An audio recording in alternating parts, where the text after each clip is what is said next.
Hello everybody and welcome to the United Stand. We're live for Manchester United's trip to Tottenham. A big Premier League game incoming for Manchester United this afternoon. I have got Jesse Lingard versus Leicester on the telly as well. And as much as we're happy about Lingard and he's doing a fantastic job, I can just say that if we lose today, then Lingard doing well for West Ham could bite us in the arse because it's just compacting things. That sounds wrong, arse and compacting things. But it is just compacting things because it makes West Ham closer to United, Leicester already closer to United, Chelsea and Liverpool closer to United, and if Spurs beat us, they're closer to United. So, look, it's great what Lingard's doing. I do want to talk about that, actually. I do want to talk about Lingard a little bit in a minute. But obviously we're here for Manchester United against Tottenham. And there is some early team news. It's not been confirmed. Somebody says that Rashford's not starting. I've actually heard that Pogba's not starting and neither's Greenwood. And that James and McFred are. This is not confirmed. It could be a total rumour mill. So I don't want people to get excited. But that was my predicted team there. That's not the confirmed team. I can just clarify that's not the confirmed team. That was a predicted team. What we're hearing is that Pogba's on the bench and Greenwood's on the bench, and therefore Rashford would come in where Pogba is into that team. In fact, may as well just show you what it is rather than let you think that that's the team, because that's not what we've heard. So if we take Paul Pogba out, there becomes Rashford. Mohammed said there is a leaked team which is Henderson, Shaw, Maguire, Lindelof, Wan-Bissaka, Fred, McTominay, Rashford, Bruno, James, Cavani, which would be that team on the screen there anyway. So there we go. Lingard is popping. He's doing absolutely fantastic at the moment, and we'll talk about Lingard in a bit. But look, massive game for Manchester United. West Ham do have a part to play in that, of course they do. If they win, then they close up closer to us. They're not going away. They've got no Europa League football or Champions League football, so they're fresh. It could get fresh and exciting. Get fresh, exciting. It could do. Let's see what happens.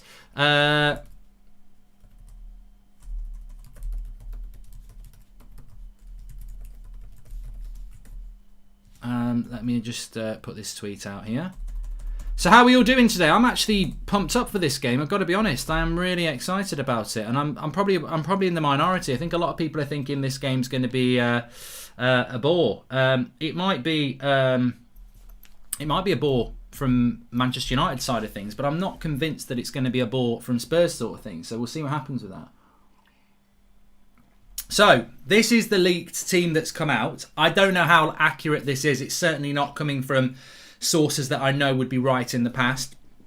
But this is the leaked team. No Paul Pogba, no Mason Greenwood, Dan James, Marcus Rashford, Bruno, Cavani as a front four, and then a back six as standard, which is what we do against the traditional top six. If that's the team, I'm not very happy with it. But as I've said before, you never know. You never know how a team's going to perform, do you? So it's dangerous to predict a result without actually knowing what's going to happen.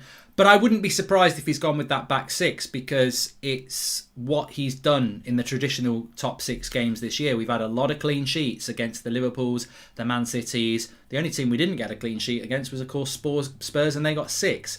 So Solskjaer will not want to lose this game. I think he will go with a back six. I think we're going to...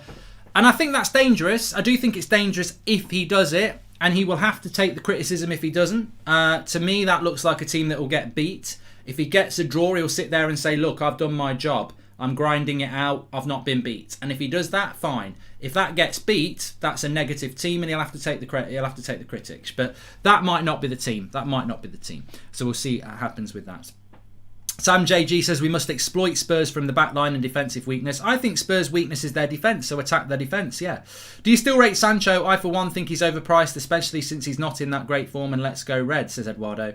Well, I think Sancho gets underrated because he plays in a league that not a lot of people watch. I think he's actually had a good season. But let me talk to you about Jesse Lingard. It's half time in the game between West Ham and Leicester, and as things stand at the moment... West Ham are in 4th place with 55 points, only 5 points behind Manchester United. Leicester would be in 3rd, 4 points behind Manchester United. Chelsea in 5th, 6 points behind Manchester United. And if Spurs beat us, them and Liverpool are 8 points behind us. So if we lose today and West Ham hold on for the win, it starts to get very interesting. We still have got a gap if we lose today, but it becomes basically a 5-point gap. and we've still got to play Leicester. I think Leicester are going to bottle top 4. I've said it so many times that Leicester will bottle top 4. We're all sleeping on Leicester, apparently. I don't think we are sleeping on Leicester. I think they bottle it at the back end of the season. West Ham, can they carry on? Will it just end up being Man City, Man United, Chelsea, Liverpool as top 4? Maybe that's a good bet at the moment. But I think West Ham at the moment are interesting.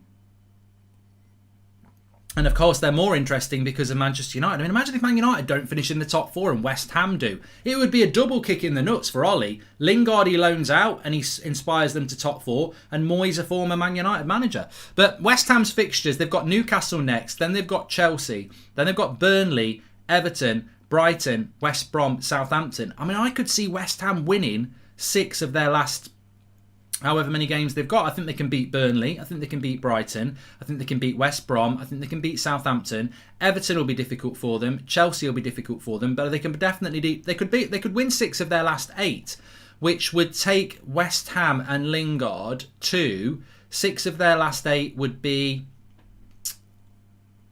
18 points. Bloody hell, that would take them to 73 points. That would get them in the top 4. So West Ham at the moment, with no European football, they're looking good. They've not got a terribly hard run in. They haven't. Chelsea's their hardest game. Which is even more a tick in the box for West Ham, that they haven't got any of the top 6 to play, apart from Chelsea, and they're still in 4th place. That's a fantastic achievement by West Ham, Moyes, and Lingard's been on fire, let's be honest. What would I do about Jesse Lingard? Look, I'm not a flip-flop. I'd sell him in the summer. I would sell him, and I know I'm probably in the minority here. I don't know what you would do with Lingard, but I would sell him because we're never going to get this much money for him again. And if we keep him, is this a blip, or is it? You know, my concern is you bring him back to United and he's the same player again that we've had for the last 3 years. Is this a blip with Lingard, or is it not? You know what? I don't think it's a blip. I just think West Ham fits him like a glove. I said this the other day. In a Man United team where teams are playing a low block, Lingard can't spin into space. In a West Ham team, most teams when they play West Ham think they've got a chance. Even Sheffield United think they've got a chance against West Ham. So that means that there's more space. Dan James, I think, would be a good player for West Ham because the teams leave space and Lingard thrives in space. At United, there's not a lot of space, so Lingard doesn't suit it. So I don't think Lingard suits United's style of play. There will be plonkers out there saying, get Lingard back to United and start him, but they're totally not thinking about how we play football. Can you imagine Jesse Lingard in this United side today? Side-to-side football, no space. He won't have a good game. Bruno won't have a good game. So how's Lingard going to have a good game? Put him in a West Ham side that's got lots of space, fantastic player. And that is why I think Lingard for himself should leave United. And I think for United's point of view, you'll never get as good a price for him. And my third concern is if we keep him and give him a new contract, he will never replicate that form because we've got better players in Bruno, etc. But also we don't play that style of play. So, look, I'm in the minority. I'm thinking with my head and not my heart. I think United will keep him, to be honest. I do think they'll keep him because every time United have had an opportunity to move a player on and replace them, they'd rather keep the player. So I think we'll give him a new contract. But I personally would cash in because we haven't got a lot of money to spend as well. I mean, that's another point. If you can get 30 million for Lingard and add it to your transfer funds, that might mean you can get a better centre back, or it means you get a CDM or a better striker. So I would take the money because there's not a lot of players we've got where we can take the money on, and there'll be a lot of people that want him at the moment. So I would take the money for 3 reasons. 1, I think it's best for Jesse to play in a team that gets the best out of him. 2, I don't think we've got a lot of players we can get money for this summer, and there'll be a lot of people wanting Lingard. And 3, if we do keep him, I just think he'll revert to what he was 18 months ago, where he's not getting game time. And, you know, the way we play doesn't suit him. So maybe that's a mature thinking with the head over the heart. But you can't just watch a player and say they've scored 2 goals, let's bring them back to United. Would he work in our system? Would he remove Bruno from the team? Because that's the thing as well. Lingard plays where Bruno plays. Are we going to start putting square pegs in round holes again? Because people are going to go, let's put him on the wing. Well, you put Lingard on the wing, you're asking him to replicate what he's done for West Ham on the wing when he's been playing at a number 10. Like you got to play him where he wants to play. You know. Spurs were dreaming last time out in Old Trafford, so it's only fair United are the team to end our season. I've no faith in our players to win this, says Racehorse Red. And Jesse, come to the Emirates, you can perfect your moonwalking moves. I'll tell you what, I think there'll be a lot of people that would quite happily take Jesse Lingard at their club at the moment. Of course there would. But it's... We'll have to wait and see what happens. I've got the game on anyway. West Ham are 2-0 up. I think more importantly, and bringing it back to now, this result, apart from being over the moon for Jesse, which I think we all are, this result's not a good result for United because Leicester are quite close to us, but this puts West Ham closer to us. We know that Chelsea and Liverpool are now close to us, having winning yesterday. And if Spurs were to beat us today, then that would put them closer to us as well. So it's getting tight if we lose today. And I don't think we can afford to lose today. Even though I predict we will lose today, if that makes any sense. So, yeah, we'll see how it goes. In relation to team news, that team I've got on the screen there, I'm hoping it's not right. I'm not going to react to it yet because I don't know. But I'm hoping it's not going to be the right team. However, that is a team that we have had leaked out in the last... Well, it's been out for quite a while, actually. Just thankfully, a lot of people on socials haven't been putting it out too early. But there is a suggestion that is going to be the team today. Pogba on the bench with Dan James starting and Mason Greenwood on the bench. It is our system that turns players mediocre. Bruno was so good and now he's also suffering. Garab, you put Bruno Fernandes in that West Ham team and he would do what Lingard's doing. He would, because the space is there to do it. Because teams will open up against West Ham because they fancy their chances. Does Lingard's current form show the incompetence of the manager and coaches that they failed to get the best out of him? I mean, Ben Anderson, I think that's a valid point. You know, I felt that Lingard going on loan was a good idea. You look at his form and you go, hold on a minute, he was here for 6 months before we loaned him out, and you were picking people like Dan James but then again, Van der Beek. What if we'd loaned Van der Beek to West Ham and he'd done that? Do you think if we loaned Van der Beek to West Ham instead of Lingard, do you think Van der Beek would have done that? I do. I think Van der Beek and Lingard are good players. I just don't think they're getting good time, are they? So no, you raise a good point there. We could have used him. Why do people... I don't know why. I didn't know people did hate Bruno, to be fair. Here's Soucek. Could be 3. It is 3 for West Ham. It's Bowen. Bullseye. It's Bowen. He scored. It's back of the net for Bowen. It's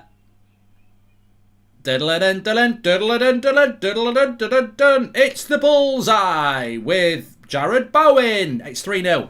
It's 3-0 to West Ham. It's game over. It's... Leicester's defence here, I mean, bloody hell, they're bottling it, aren't they? Lingard has a part to play again, plays it into Soucek, simple ball into Bowen, and he's there to tap it in. Seriously, what is going on with Leicester? Don't sleep on Leicester, they said. Well, that's game over there.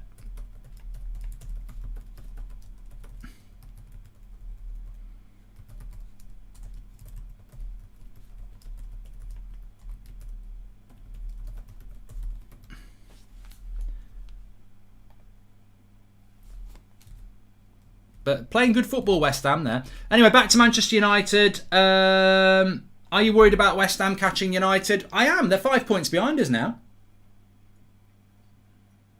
5 points behind us.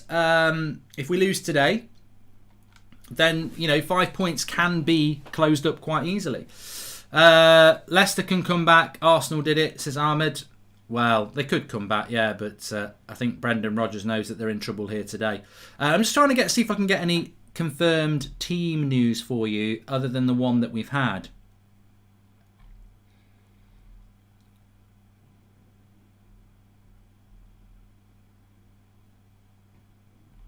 Man United are quite quiet on the team news. I tell you what, it's quite good.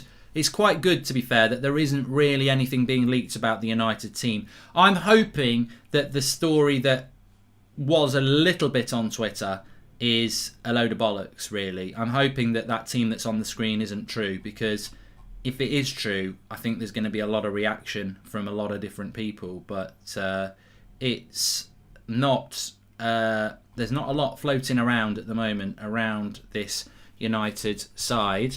And I'm hoping that therefore means that there's just a bit of a rumour mill going around, and that actually Paul Pogba will be starting this game. But we will, of course, see what happens with that. So, look, I mean, I don't want to get too angry because we don't know whether the team is that one. Arteta out. We have a better squad than West Ham players. Disgrace as Zane's Arteta out before they've even played. Lingard would be foolish to come back to United. Go to Leicester and play for Rodgers. He will thrive there, says Biggie Third. I think it's hard for Jesse because he loves Manchester United and you can't knock him for that. But surely he realises his potential is to play first team football in a Premier League team, and he needs to do that, but we'll see what happens with him. Do you think Ollie can win under this regime? He struggles to adjust in game. Also, is this the elite team or is this your guess? If Van der Beek leaves Ollie out, says no reliability. That's not my team. My team was actually... my team would have Pogba in the midfield and Greenwood would start up front, actually, in my team. And I would start Twansebi because he's got to play on Thursday night. And it seems unfair to throw whoever's going to play on Thursday night cold into a game that, yeah, we should win. But it seems a little bit unfair to me to play Maguire and Lindelof tonight when you know you can't play them against Granada. But I think he will do that, of course, because we're playing Spurs and he won't think further ahead than the game in front of him, which Ollie has said before. But this is the team that we've put together from a leak that came out about an hour and a half ago that there was a story out there that Pogba was on the bench and Greenwood were on the bench and McTominay and James were starting. So if McTominay is starting and Pogba's not, you assume it's McFred. And if James is starting, you presume Rashford's starting. So James will be on the wing. So yeah, we will see how that pans out, of course. But yeah, I think it's interesting how it might work, but you know, at the end of the day, we'll find out. We'll find out in the next sort of 14 minutes. I mean, if that is the team, and I'm probably pointing the wrong way, if that is the team, I've got to say it's got to get a result, because if it doesn't, the shit deservedly has to hit the fan. You can't put a team like that out and on my left and not expect to get criticised, especially. You know what, if you were doing it against Man City, I think some people might agree. But when you're doing it against the manager that got sacked by the club that you now own for playing that sort of shit football, how can you get away with that without getting a bit of criticism? So look, I hope that Solskjaer has a little bit more sense than to pick a team like that one that's on my left, because you're absolutely leaving yourself wide open. Like, you really are. And look, they might turn up and pull on a madness, but we know that team can't pull a madness every week. It's more than capable of grinding out a result, but it's not a future plan, is it? That's not a football team. That's a bus. That's a National Express journey to Glasgow. It's boring. And if he's going to do that, he's going to leave himself wide open if we don't win. But hopefully we will win. But to be honest with you, I'm sort of getting to that point now as a United fan where just winning isn't really good enough. I don't see the excuse not to play a bit of a better brand of football. But... we'll see. Based on Lingard's performances lately, it seems that our coaching staff and manager don't know how to use our players correctly. The weak mentality from our player... Oh, it's 4-0! Is he offside? No, he's giving it. He's giving it. It's 4-0. Diop. Is it Diop? Linesman's just stood there going, don't know. He's giving it. Minnie says, the weak mentality from our coaching team seems to drain most of our players. Let me just watch this back. I think he's on. Oh, he might just be offside. It would be another Lingard assist if it's a goal. Oh, he's off. He's going to be off.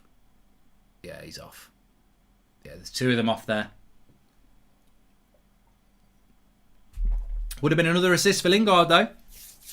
Matt Roseblade says, I worry even if we get a quality CDM and a centre-back, our formation and tactics would stay the same. Defensive side to side, lack of chances for the striker. There's definitely, Matt, and I think everybody in the live comments would agree, there's definitely an identity crisis for Manchester United at the moment in the way that we're playing football. It's dull, it's boring. I mean, I would love to defend it, but I can't. But where I will defend it is these people who say that Ollie's got no tactics. Like, there are clear tactics. You can't say the football's boring and passive and dull and then say he's got no tactics. The tactics are to keep possession. and try and kill games off. That's what we're trying to do. In moments, we're trying to win the game, and then the rest of it, you defend. It's very like Mourinho. It's very Mourinho football at the moment. Welcome to the members club, cool individual. Thank you very much. We need to go in the game with the revenge mentality. Bruno will have it. We need the whole team with that mood. We need to win the game at all costs, says Ronald Jacob. I'm really hoping, Ronald, that we do get a response from Manchester United tonight, because if we do, then I just think, looking at the results, even this West Ham result, if Jesse Lingard didn't play for West Ham, I wouldn't want West Ham to win. I'd want a draw. So it's quite interesting in that sense that we're celebrating what's going on with Jesse, but ultimately it's probably not a great result for us in the wider scheme of things if we lose today. But we're talking a big if there. We need to win today, of course. That's what we need to do. Let me just have a look at something here. We are doing the... what are we doing today? Oh, I can't find it. Where is it? Let me just come back to the chat.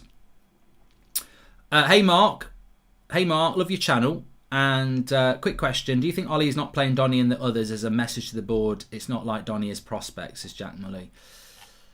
No, I mean, to be honest with you, mate, I've never really believed in any of that, Jack. I don't believe that you would have a player at the club that you would deliberately not use to send a message to your board, because you're basically sacking yourself. You know, if I wanted Grealish and the club buy me Van der Beek, I've got to have said okay. Can't just be turn up at training and here's Donny with Ed Woodward with around his arm around his shoulder. There's got to be an element of, yeah, okay, I'll take that over nothing. I think that's what happened with Cavani. Cavani was not on Ollie's shopping list at all. We ended up with Cavani because it was desperation at the end, and it was like, do you want Cavani or not? And I'm sure, well, obviously Ollie said, yeah, I do. I'll take him over nothing. So I've never been one of these fans that thinks, oh, he's not picking Donny to send a message to the board, because the board will send a big message to Ollie when he's playing shit football and he's outside the top four, and it'll be a P45 sack. So I don't think managers in the modern game, I don't think anybody's got the power to do that. Sir Alex Ferguson probably was comfortable enough to be able to send messages to the board, but certainly not Ole Gunnar Solskjaer. So I don't think that. I don't think he knows how to use Donny van der Beek. And you could say the same about Jesse Lingard. I mean, look, we didn't use Jesse. I agreed with the loan move. Did I expect Lingard to go and do as well as he has done at West Ham? I don't think anybody did. So if you've got this player that is this hungry, and we didn't even use him at the start of the season when we had so many games, that's a failure, isn't it? But how were you going to ever use Lingard when you weren't using Van der Beek? And I think that's the flaw at United, is that how was Lingard ever going to get any game time when Donny van der Beek wasn't? They play in more or less the same position. So people can say, oh, we should have picked Lingard. He doesn't pick Van der Beek, and they both play in a similar position. So I think there's a real issue with our coaches getting the best out of flair players. And it's funny because I remember it was under Van Gaal or Mourinho, and I remember that somebody said about them, they only like to have one or two risk takers in the team. Like there's one or two risk takers in the team, and the rest of them have to be workmen. And maybe that's what Ollie does as well. You know, Bruno's the risk taker, Rashford's the risk taker, and everyone else has got to put the shift in. I don't know. C says, hi mate, Liam, what's your aims for this season and what would you be happy with? I want second place in the Europa League. I think that's all we can hope for now from this season. I'd like to see us play some good football between now and the end of the season as well. I don't think that's too much to ask. So they're the three things. I want second place, I want to win the Europa League, and I want us to play some good football. Do I think we'll get all three? No. I don't. Wasn't there a story during the international break that Donny is happy at United and he knew that he was getting into? Maybe Ollie has shared his plan for him, says Knuckle. But Knuckle, he still should have played more football. Ollie doesn't know how to play against the low block. If most teams play low block against us, wouldn't we need a manager who thrives against it, says Little. Team news is going to be coming out in the next 7 minutes, by the way. Just a reminder, I have put it in the video description. It is there. Oliver Smith says, looking forward to watching your WrestleMania watch-along tonight. It was a classic last night. Yep, tonight on the Paddy Power YouTube channel, I will be live doing a WrestleMania from 1 a.m. I'm doing Grand Theft Auto on Twitch before, though, if people are more interested in that. United stand picks. It's above my head. It's in the live chat. It's in the video description. Another £1,000 available. Another £1,000 cash prize pot available. 12 questions to do with the game between Manchester United and Tottenham. All in-game questions. So will we get a penalty? Will there be a goal in the first half? Will Bruno get an assist? Answer the questions. For every question you're right, you get points. There's a live leaderboard on the app that you can check throughout the game to see how you're doing. Said Jamie was messaging me the other day saying I was so close to winning and then one thing didn't happen. It's free to enter, but you've got to be over 18 because we are giving away cash prizes, so you've got to be over 18, of course, so please play responsibly. Terms and conditions are in the video description as well, but the link's in the video description if you want to play. You've got about just over an hour to enter. It's 5 minutes before kickoff. We close it, and if you've already downloaded it, you may as well play it because it's free to play. And the link's in the video description for that one. So get on it. £1,000 again, cash prize pot. Eduardo Bolanos says, Mark, do you still think Ollie is not a championship coach? I remember you said something like that a couple of months ago. I don't get into that really, Eduardo. I don't really get into that because the reality is Lampard got the job because he was an ex-Chelsea player. Arteta got the job at Arsenal because he's an ex-Arsenal player. And Ollie got the job at Man United because he's an ex-United manager who took the job on a small interim thing and did very, very well. That's why he's got the job. I never fall into this trap of no one else would take him because he got the job because of very specific circumstances. He's an ex-United player who was only meant to do it for a few months, did really well, they gave him a new contract, and now he's still in the job. So whether any other club had taken him is somewhat irrelevant, I think, because why he got the job was totally specific to United. When Solskjaer managed Mulder, he played attacking, entertaining football with creative players, so it beats me why he's so dull at the moment, Alexander. I think probably he's evolved because he's protecting his job. I mean, I'm sure I would hope that he'd like to play a better brand of football, but if you play a back six, you might win 1-0 or at least get a draw. That's obviously what he's thinking about. Ross United says, hi Mark, Lucas just tweeted but deleted. It's the same team versus Brighton, but it's McTominay instead of Fred. Okay, well that sounds quite good. We'll change it when it's official. Mark, we've got 25 points coming from behind this season in the Premier League. Surely that isn't sustainable, says Alan Thomas. I don't think it's sustainable the way we're playing. We're winning a lot of games by 1 goal. We're winning a lot of games when we're not playing that well. I don't think it's sustainable. I think at some point we've got to play a better brand of football. Sam Ameson says, I fear we're in for a frustrating game. Jose's tactics will be dive like you Tom Daly, isolate Bruno and Son, and Kane hit them on the break. I think they'll attack us, Sam. I mean, I'm probably going to be wrong on this, but I really think Spurs are going to attack us because they need to, and they know that we won't attack them. So I think they'll attack us. I might be wrong. Ash Rises, thank you, and welcome to the United Stand Members Club. Thank you for joining. You can do that through the join button if you want. So Pogba does start. Manchester United's team to face Tottenham is Henderson, Wan-Bissaka, Lindelof, Maguire, Shaw, McTominay, Pogba, Fred, Fernandes, Rashford and Cavani. So we're playing Pogba on the wing. Back again. Pogba on the wing. Bloody hell. Okay, so we'll go to that one being as that's the latest team that we've got. So that would mean Dan James not in the team. And Paul Pogba in the team on the wing. So we'll go with that for now. Hello! I'm on That's Football. You can see a bit of my table as well. So that's the team we've got at the moment. It may well be the team, it may well not be the team, but that is the team that we have at the moment with Paul Pogba on the wing.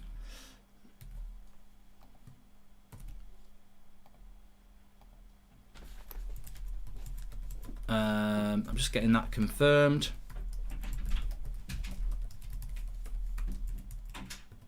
Right now. No, I mean, God, if you thought Donny van der Beek was starting, who do you think you are? Who do you think you are? That was never going to happen. I mean, I've got no thoughts that would ever happen at all. So yeah.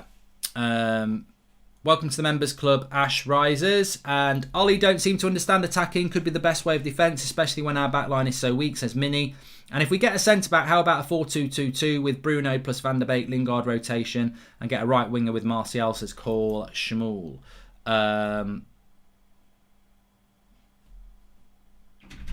I don't think it will be a diamond. I think it will be... Pogba will obviously play a little bit narrower and further back. I mean, Pogba's basically going to play the position that I would play Donny van de Beek in. We can put Pogba on the wing, but we can't put Donny van de Beek there. I certainly would have tried that out if I was in charge, but it's not a diamond. I don't think it will be a diamond. The trouble with Man United playing a diamond, and the reason I don't think it will be a diamond, is we haven't played a diamond for ages. Have we? And why would he bring a diamond in this sort of a game? The last time he tried a diamond in a Premier League game was Arsenal, and we got absolutely dominated. So I don't think he would go with a diamond, if I'm honest with you. It will be Pogba on the wing. I think we played like this against Liverpool, didn't we? Didn't we put Pogba on the wing against Liverpool? I mean, it doesn't mean we won't win the game. Ollie's got this knack of winning the game when people think we're boring and we're not playing well and he's picked the wrong team. He's got an amazing knack of doing that. Would I be picking this team if this is the team? God, no. I can't stand it. I cannot stand this team. I don't like McFred. I can't understand why we're still picking McFred when we've got Paul Pogba available. And I don't know why you'd put Paul Pogba on the wing when he's one of the best midfielders in the world on his day. So I don't understand why we're doing this. But again, it's the same old thing, isn't it? It's let's protect our centre-backs by sticking two Duracell bunnies in front of them who've got absolutely no creativity in them at all. But look, let's keep a clean sheet. And that's exactly how we're going to play in this game today. So, Henderson, Lindelof, Maguire, Pogba, Cavani, Rashford, Fred, Fernandes, Shaw, Wan-Bissaka, McTominay. It is the team I've got on the screen. On the bench, De Gea, Telles, Twansebi, Williams, Ahmad, Mata, Matic, Van der Beek and Greenwood. So no surprises there. There's nobody that's missing or anything like that. The bench is pretty much as you would expect it. And the team is the team that is on the screen there. So it is that team with McFred in it. And look, I'm just going to stand up and stretch for a moment as I utter the words, what a load of shite. I'm fed up. You know what? You've got to be honest. You've got to be honest. I was just reading somebody on social media there saying, look, you can only be you. You can't be anything else. I can't stand that team. I cannot stand that team. Dan James is not on the bench or in the squad. That's a good point. I forgot about Dan James. Maybe he's carrying an injury. Maybe Pogba's playing on the wing and Dan James would have done. I don't know what's going on with Dan James. But no, look, I'm not going to lie. I hope we're going to win. I wouldn't be surprised if we do win. I'm definitely not going to say, oh, you know what? We're definitely going to lose. Dyer starts 4-0 United. I mean, that's good. That is a good thing. That is a good thing. But look, the problem for me with that is the back six again. I cannot stand Magaluf and McFred. I'm so fed up of it. And I really thought when Pogba got back fit that we would try something a little bit different. And I'm just so fed up of seeing McFred in the fucking midfield. They're so boring. They're so bad. And the thing is, McTominay's not even a holding midfielder. Love the show, Mark. Agree that Lingard plays because of space at West. Does it mean Jack plays better at Villa for same reason, but may not in the top six? Good point, Himanshu. That could be a reason. How do you feel about Donny not playing? Will he leave? Says Clips. I mean, he was never going to play. He was never going to play today. I never, ever thought that Donny van der Beek would play. So I know some of you will be very frustrated. I don't share that frustration because I never expected Donny van der Beek to play. I would start him, but he's got no chance. Absolutely no chance. He is so far down the order with this manager and this coach setup that he should be starting more games. He's lucky if he gets 5 minutes. It's not good enough, but I'm not surprised. Spurs team, obviously very important when you're playing one of the bigger teams in the league. Lloris, Aurier, Rodon, Dyer, Reguilon. That defence is so vulnerable. I don't rate Rodon. I don't rate Aurier. I don't rate Dyer. Reguilon's decent, but that back four is vulnerable. We've got to get at that back four. Clip it, think it, whatever. That back four is vulnerable. We can't sit back against that back four. We can win this game. I'll tell you what, we could win this game. That defence is shit for Spurs. Aurier, Rodon, Dyer. They are a poppadom defence. We should be smashing through them, no problem at all. Reguilon I do quite like. Højbjerg and Dembele as a midfield two, pretty decent. Lo Celso, Lucas, Son and Kane. I mean, I just don't think that's actually that strong a team. On their bench, they've got Alderweireld, Tanganga, Winks, Sissoko, Dele, Lamela, Bale and Vinicius. I mean, I don't know what he's doing with his team there. I don't know why you wouldn't pick Alderweireld over Dyer. I mean, I think Dyer is Dyer. I think he's Eric Shit. He's not just Dyer, he's Eric Shit. Alderweireld should have played. I mean, it's a goal for Leicester there. I think it's Ndidi. So it's not. It's Iheanacho who scored. I actually, you know what? I look at that Spurs team and I think we can win this game, but I just hope we're not going to play too defensive, because I really do not like McFred in the team at all. I cannot stand it. And it just feels like we're having it rammed down our throats that this is the way we're going to go. The lack of being linked to a midfielder is because McFred are the future. And they actually do rile me. They really rile me up. I cannot stand them as a pair. Don't really mind either player as an individual. But it's a bit like the centre-back pairing. I cannot stand it. I really cannot stand it. I think Maguire is a good centre-back when he's not playing with Lindelof. And I think Lindelof's a good centre-back when he's not playing with Maguire. I think Scott McTominay is a box-to-box player. And I think Fred's a good bench player. But, all four of them together just makes me want to throw up. But, look, it has worked. And this is why I knew it would happen. So I'm not going to start ranting and raving. At the end of the day, I knew he would do this. I said it in the preview he would do it. He was always going to do it, because if you look at the games against the traditional top six this season, Man City, Chelsea, Arsenal, Liverpool, a lot of the time we've picked McFred ahead of Maguire and we've kept clean sheets. And he knows if he gets a clean sheet today, he's going to get at least a point, and that's a good result for him. Today is probably, in Ollie's mind, not about losing instead of winning. I'm sure he'll love to win, but I think it's about not losing. Hi Mark, do you think double pivot works if the players are like Jorginho and Kovacic instead of McFred? Says L92. I think if you've got one of your midfielders who can take the ball off the back four and be progressive with it quickly, then it's fine.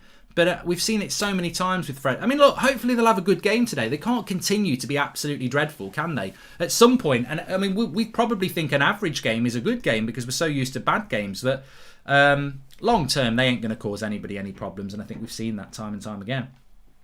Dean in the Premier League seems that Ollie wants a cup. I would play my best in the Europa League since we're favourites. Suggest that David is number one. 3-1 today. Come on, United, says Timothy.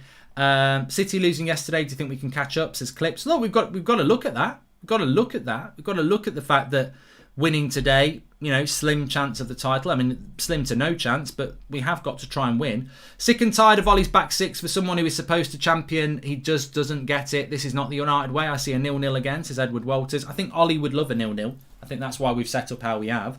How has it worked that West Ham and us play same teams and Lingard can turn it on the moment he leaves, but can't with us? West Ham are top 4 too. Well, Chinmay, the thing is that whoever plays West Ham will open up, because they'll fancy their chances. And when they play a Man United or a Chelsea, they won't open up because it's a bigger club, isn't it? So Lingard will get far more space for West Ham than he gets here.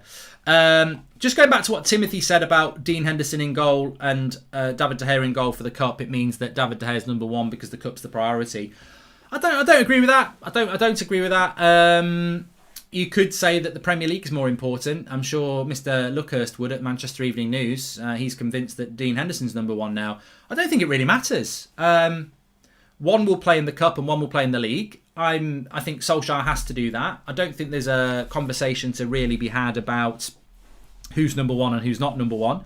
I think I'm totally happy with Henderson starting today because David De Gea started on Thursday, and you've got to be fair, haven't you? So I don't have a massive issue with that one, I'm afraid. The only thing I would say is what I said this morning, and that is that I think that the defensive the situation isn't great if you're a defender having to have a different goalkeeper behind you all the time. Scott Worrell says, I don't even think Fred is a CDM either. Says, thoughts? No, he's not. Neither of them are CDMs. I think that Donny will become the player wants him to be. We'll just have to wait until next season when Pogba's gone and a proper CDM is bought in, says Trading with Kieran. Morning for Mark, looking forward to the game. Tired of this back six, can't deal with McFred. Why do we play Pogba on the wing when he's a midfielder, says Vignesh. I mean, I don't want to avoid any questions here. I think Paul Pogba gets put on the wing because Ole Gunnar Solskjaer is fitting him in. He wants to play McTominay and Fred to protect the defence, but he also doesn't want to drop Paul Pogba, so you force him into the team. I mean, look, many people used to complain about Sven-Goran Eriksson when he was manager of England because he would fit Scholes in by putting him on the left wing. Solskjaer's doing exactly what Sven was doing 20 years ago. He's sticking a player into the team just to pick him because he doesn't dare pick him where he should be picked. He wants to pick McTominay and Fred, which means he can't pick Pogba on the in the midfield, so he puts him on the wing. So I think that's why he's doing it, to be honest with you. But yeah, going back on the goalkeeper situation, just to clarify, it's not easy for the defence to have to keep playing with a different goalkeeper. At the highest level, you shouldn't be doing that. He has to do it now because he started doing it at the start of the season. He never should have gone into the season with two goalkeepers like that. Name me a team at this stage of the season that's swapping their goalkeeper every 3 days because they can't make a decision. It's indecisive, and too many times in this season are we seeing indecision from a manager that is exposing himself as inexperienced. Pogba's on the wing today because you don't dare start him in the middle because you want your Duracell bunnies. Henderson's back in goal. De Gea will be back in goal on Thursday because you don't have the balls to actually stick by one goalkeeper.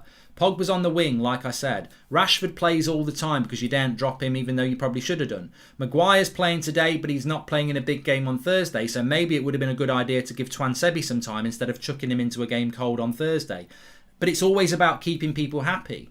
He doesn't make big decisions, and they could be costly. Having said that, on a positive, we'll probably win today because every time anybody thinks Ollie's made a mistake, he ends up getting a win. So there we go. Whilst I agree with you that Donny is more than a 10, Thingy definitely isn't a wide player, doesn't travel with the ball, says Dan Harding. Neither did Matter, and we played him there. Goldbridge, have you seen Finlay McAllister made his debut for the under-18s at 14 of age? Young Salford lad with all the passion, says Tommy Brooks. Thanks for the super chats that are coming in, by the way. You can do that through the $sign if you want. Talking about dollar, United stand picks, links in the video description. £1,000 cash prize pot again. 12 questions to do with the game. Download the app. The link is in the video description. You've got to be over 18, but it is free to play. You've got to be over 18 because we're giving cash prizes away, but it is free to play. Terms and conditions are in the video description. Do play responsibly, but £1,000 will be given away. 12 questions to do with the game between Tottenham. Will we score in the first half? Will we get a penalty? Things like that. There's a live leaderboard during the game that you can keep on how you're doing on the app. If you've already downloaded it, you may as well play it. So that's a reminder. You may as well play it because it's free to play and it's £1,000 cash prize pot. If you haven't played it, give it a download. You've got until 5 minutes before kickoff to get your entries in. Link in the video description there. The lineup is wrong. It's meant to be Bruno on the wing and Pogba in the middle. Well, I don't... how can I say this in the nicest possible way? You're asking me to change the team because the app says so. Do you realise how sat down that's been over the years? Like, I'm not changing the team because you're saying an app says it. The evidence has always been that Pogba plays on the wing and Bruno will play at number 10. They might swap around. They may well do. But I'm not changing it because you're telling me a fucking app says so. How many times have we had this argument? I'll change it when the game kicks off. I don't think people actually watch this channel and listen. Why would I change the thing because you're telling me the app says so? No way. Thoughts on Bruno out on the wing and Pogba at 10? I don't believe it till it's actually happened, Hadrian, so I won't discuss it.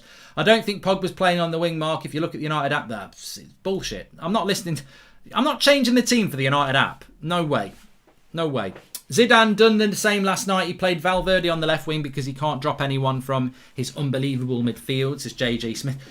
JJ, with all due respect, there's a very big difference between putting Pogba on the wing because you want to play McFred and putting Valverde on the wing because you want to play Casemiro, Kroos and Modric. But it's brought a smile to my face, so thank you very much for that. I was going not to mention. I mean, look, I will change it when the game starts, but I personally don't think this will. I don't think he will put Bruno on the wing because we've already seen Pogba be used on the wing, and I think Ollie is definitely a creature of habit. So to explain why I won't do it is because I'm not saying it won't happen, but It's like the people who say it might be a diamond. It won't be a diamond. Ollie plays a 4-2-3-1 and he reverts to habits. He doesn't like change. I guarantee you, when Ole Gunnar Solskjaer's wife orders a Chinese, I bet Ollie has the same thing every time because he doesn't want to change things. And I therefore don't think it will be Bruno on the wing. I think it will be Pogba on the wing, swapping with Bruno. Lovely goal by Leicester this. If he scores it, couldn't score it. McFred, Maguire and Lindelof. Rashford always plays when he's injured. He just doesn't change things, so I don't think he will. Today, totally agree that McFred lacks creativity among other skills, but playing James one game and then Pogba on the wing also doesn't help in the team link-up, says Dipak. I think Dan James must be injured because he's not even on the bench.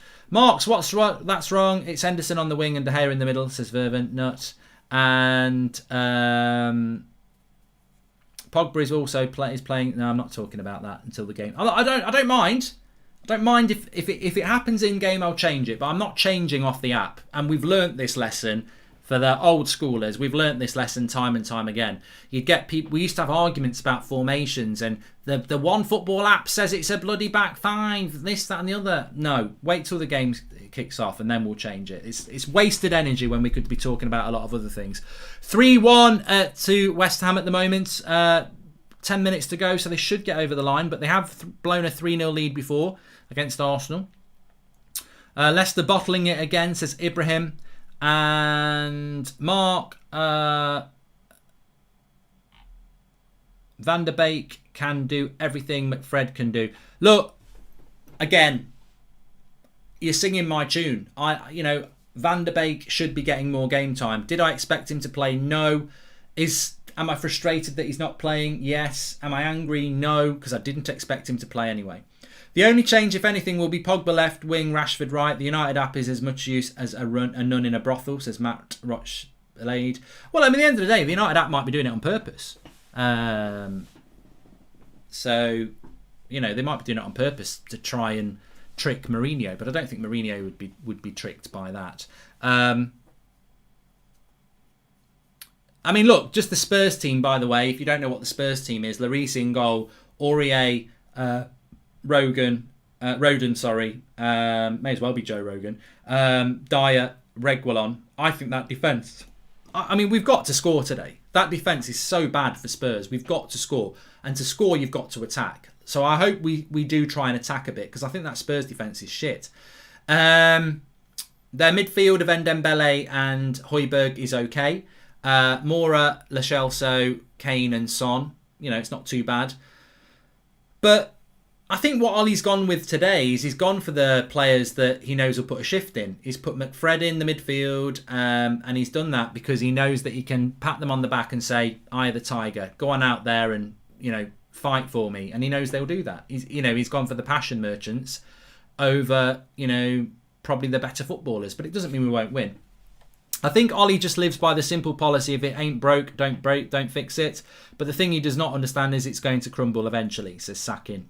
Good analogy there.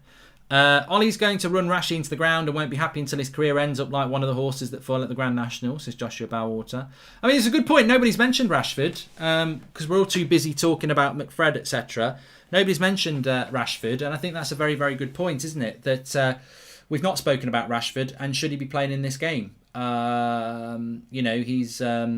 He's carrying injuries, so we'll see about Rashford. Hopefully, but it's only 2.5 days since he played and had to come off the other day. He doesn't look quite right, but we'll see. For me, I will play Pogba where McTominay is, and Donny van der Beek will play on the right interchange with Bruno. 100% agree with you, Minnie. I think Ollie is always one bad result away from the fans turning on him, because fans feel guilty complaining if we win, but if we lose, all the negativity building up gets released in one game. I think that's a very good point, Red Baron. Watching Ndidi playing as a lone CDM, threading the ball forward and making attacking runs makes me sad, says Dan. And do you think both teams will cancel each other out, says Ewan Black? I think there's a lot of people who think this game's going to be quite boring. I disagree. I think Spurs are going to have a go at us, which might leave a little bit of space, and their defence doesn't look that great.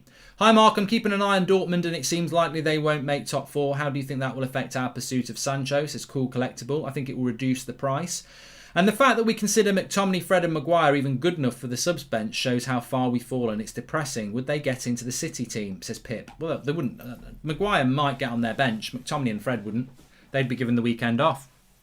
Pep would say, go and play FIFA. Henderson won rock, paper, scissors today, says Mac. I've got no problem with Henderson playing in goal today because Ollie set his stall out on the goalkeepers that they were going to share the role, and they should share the role until the end of the season. But I never agreed with having to share the role in the first place, but we're 3/4 of the way into the season now, so he's got to stick by that. Mark is finishing 6 to 7 points behind City. Progress to you, says Dia. Look, I mean, as I said before, some of you might be tuning in a little bit late. West Ham are going to be 5 points behind us because they're going to win this game. Leicester are still going to be 4 points behind us, and Chelsea are 6 points behind us if we lose. And that's close. With 7 games to go, 5 points and 6 points isn't massive. That's if we lose. If we lose today, we're suddenly looking over our shoulders again. Ideally, apart from Lingard doing well, which is what we all want, West Ham drawing with Leicester was the result I really wanted. But, you know, you can't help but enjoy the Lingard show. But it's very tight. West Ham's running isn't that difficult if they can keep this run going. Leicester don't have European football. Tottenham don't have European football. Liverpool might not have European football after midweek. So these teams are going to come, and they're going to come hard. And Manchester United, you know, a 5-6 point gap, it's not massive. It isn't massive. And I do think we need to be a little bit careful about that. Losing today, and I think what Red Baron said is absolutely true. Losing today, I think there will be a lot of frustration that is built up from the wins against Brighton and Granada, where we've not played well but we've won. So you've sort of got to go, look, you know, I wasn't happy, but wasn't really happy with it, but we won. To lose to Mourinho and lose to Mourinho because we play negative football will not do Solskjaer any favours, and it will also put a little bit of pressure on us in the race for top 4. You could go from 2nd to 5th very, very quickly, I think. You know, we shouldn't sleep on the fact that we're not over the line yet. Match day isn't a time to mention the board, but with not using the squad makes it hard to demand new players. Ollie shooting himself in the foot, says Joseph. I mean, that's a great point, Joseph. It is a great point. You know, if Ollie's not using the squad, if Ollie's not using Van der Beek, how can he ask for more players? Very, very good point, because he overuses his others. Welcome to the members club, Marcus. Thank you very much. And Mark, do you think Twansebi has to play today around 65-70 minutes to have fluidity against Granada, as Harry's on a yellow and Eric is COVID plus? Pratik, I cannot understand why we are not giving Twansebi game time when we're going to have to play him in a big game on Thursday. It seems to me, I thought I nearly broke into Elton John. It seems to me you lived your life like a candle in the wind. But no, it seems to me that we're being managed by a manager who just manages players' favourites and doesn't manage the team with any long-term view. Because I know that Maguire can't play against Granada. And I know that McTominay can't play against Granada. And I know that Luke Shaw can't play against Granada. So would it not have been an idea with a 4-day break to give Twansebi some game time because he's going to have to play? Give Telles some game time because he's going to have to play. Maybe give Matic some game time because he might have to play. But no, McTominay starts, Maguire starts and Shaw starts. Now you could turn that the other way and say, no, you can't make 3 changes because we're playing Spurs. And I agree with that. But you could make 1. You might think, well, one of them is important to start. And the most important one is probably Twansebi because Telles played the other night. Matic played the other night, but Twansebi didn't. So it's like there never seems to be any longevity. And you could have played Twansebi at right back today, Vincent. Exactly. Just get him some game time, yeah. Get him some game time. Mark, if we somehow finish 7 to 8 points off City, would you consider that progress, says Rafa? Well, we're already making progress. It's just whether it's progress to the individual. Like, there's a lot of United fans that want Ollie out. There's a lot of United fans that want Ollie in. For me, if we get more than 65 points, then it's progress from last year. But there are mitigating factors to that. Of course there are. And those things are that we had Bruno all of this season. And last year, we only had him half of the season. Last season, I think we played better football than we're playing now. But we've got more points. We've won a lot of games by 1 goal this season. We've won a lot of games this year that could have gone either way. So look, it's progress. It definitely is progress, but it's not overwhelming progress, is it? It's not like you just sit here and go, wow, we're so much better than we were last year. There are levels to it. Mark, if we finish third or fourth or third with no trophy, does that still count as progress, considering that's what we did last year, but worse football? Well, exactly. I just sort of answered that, Harry. Hey, Mark, I don't agree with Pogba playing out wide, but I have to admit we get more out of him attacking-wise playing out there than we do with him playing next to Fred or McTominay, says Gav. But yeah, but we get nothing out of McTominay and Fred, do we? Norwegian United supporter here, so a bit biased. I feel that with Ollie, we are going in the right direction, but always a bit too slow for our club, says Perjovic. I just want him to, you know what, the thing with Ollie for me is, I mean, look, I'm not Ollie out. Despite the fact that I am quite concerned, I'm not Ollie out at this moment in time. But my big complaint is he doesn't use his squad. He overuses his favourites. And the standard of football is no better than the man we're playing today, who we sacked. Like, we are basically sending a team out that Mourinho would pick. Mourinho would pick McTominay and Fred and put Pogba on the wing. Because that's, Pogba's best position is in the midfield, centrally, not out on the wing. So, or if he plays him centrally and puts Bruno on the wing, that's not Bruno's best position either. What I want to see from Ollie is a bit of this United DNA that he keeps talking about. Because I think if you did a DNA test on Ollie at the moment, you'd find Mourinho's DNA in there. And what the hell has that got to do with Manchester United? So that's my frustration with Ollie, is that the standard of football just doesn't do it. There's another goal for Leicester here. 6 minutes added on. Iheanacho's got another one. Are West Ham going to bottle it? There's still 5 minutes to go. Moyes is fuming. It's a softy goal, but it's 3-2. Belated birthday wishes, Mark. What would be our position in the league if Bruno was really a CDM and Ollie played Bruno and Pogba in the pivot with Van der Beek as number 10? We won't have the goals and assists, but would be better, says Kanishka. And also, let's have a look. 2-1 United. Let's have some positivity, Red Army, says Joe Palmer. I wouldn't be surprised if we won today. My prediction is that we're going to lose. Well, my prediction before the team news came out was that we were going to lose, because I just feel that I think Spurs have had a week off. They desperately need to win, and Ollie's coming for a point. So I think that is a bad combination. Having said that, Spurs defence gives me hope, because I think that Spurs defence is crap. I cannot see. That's Aurier, Dyer and Foden do not give me any concerns at all. I think it's there for us to score goals. Hopefully, I don't want to be at the end of the game saying we've got someone like Edison Cavani who's absolutely fantastic and we've provided him with no chances against the crap defence. You'd think he'd want Pogba in a position to inflict as much damage on Jose as possible, says Graham Outerbridge. And just joined in now, not sure if you mentioned it, but what is your take on Lingard? He's literally world class with West Ham. Fair play to him, says Brian Borg.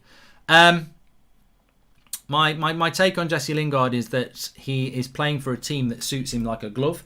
As we've seen with Leicester here, it's a wide open game and there's loads of space. And if you get Lingard that ball in wide open space, he's going to create things. If he's playing for United, it's slow ball against low blocks and he doesn't get the space. So I don't think it's as simple as player plays well for West Ham, player plays well for Manchester United. I think, in fact, you couldn't be further from the truth, because I think Dan James would play well for West Ham because there's a lot of space, and he can't play well for United because people don't give us space because we're so slow. So I think Lingard is benefiting. Basically, I think if you put Lingard in United's team for the last 3 months, he wouldn't have anywhere near the goals and assists that he's got for West Ham. Because teams open up against West Ham. So I think Lingard needs to think about that and where he's going to go. Why not try Telles on the wing and give Rashford a rest, says Vincent McDonald. Corner for Leicester here. Good. I would have tried Telles on the wing before. Delighted for Jesse. Hope the club capitalise on his form and do the right thing to invest where we need it to try. Swap for Rice plus 3 United is cool collectible. Can I just say that if Leicester get a late equaliser, it's a good result for United. I think it's better for us that there's a draw here than a winner. But West Ham clear it. Bruno and Rashford attacking returns close to Rooney and Ronaldo 899. That's with Rashford's injury too. Mad really. Loving the show, Mark, as per. Cheers, says Ollie's at the wheel. Thanks for the super chats that are coming in, by the way. I think Ollie is looking for the draw on Annie. He'd love to nick it, but I think he'd be more than happy with the draw. Still 2.5 minutes to go in the West Ham Leicester game.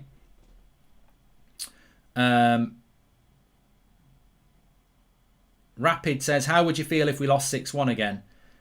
You know what? I think if we lost 6-1, there would be absolute meltdown. I mean, if we lose tonight, I'm sorry, it's not tonight, is it? If we lose this afternoon, I won't be very happy because I still think I think the thing with Ollie is that he's playing a very clever game because he's trying not to concede goals and nick games, which is absolutely his right as the manager of Man United. But I think when he loses, he will get the criticism of why are you overplaying Rashford? Why are you not playing Pogba in the middle? Why are you not finding a spot for Van der Beek? Why are you playing slow, pragmatic football? You know, and that's the big thing. That's the thing you never know until the game kicks off. We can pick a team. I actually think Pogba and Fred looked all right. Oh, could you do me a cup of tea, please? Thanks. You can pick a team and think it looks good. I thought the team against Brighton looked quite good on the paper, but if you don't play a certain brand of football, then what's going to happen? And I think that is rather interesting, isn't it? It's like how are we going to approach this game? And I'll say this now. Hold this point for the game. Are we going to see United move the ball quick, or are we going to see an improvement in that? And what I mean by that is we can all watch this. Will the ball go to McTominay? He'll take a touch and then play a simple pass, and then the person who gets it will take a touch and play a simple pass. Or will McTominay pass it first time into Pogba? He'll flick it into Bruno and he'll pass it and we'll move it quick. That's what I want to see, because I think we've deliberately moved the ball very slowly for the last few weeks. Hi Mark, what happened to the style of football when Ollie first came to the club? Attacking and free-flowing, scoring goals, says Fahim. Well, there was no pressure on him there, was there? It was go out there and enjoy yourself. I'm not going to be here for long. Let's just go out and have a good time. Things change a lot when your team... when you've got a contract and you can get the sack. As an interim manager, it was go out there and enjoy yourself. As the real manager, it's a little bit different, isn't it? So, yeah, I'd definitely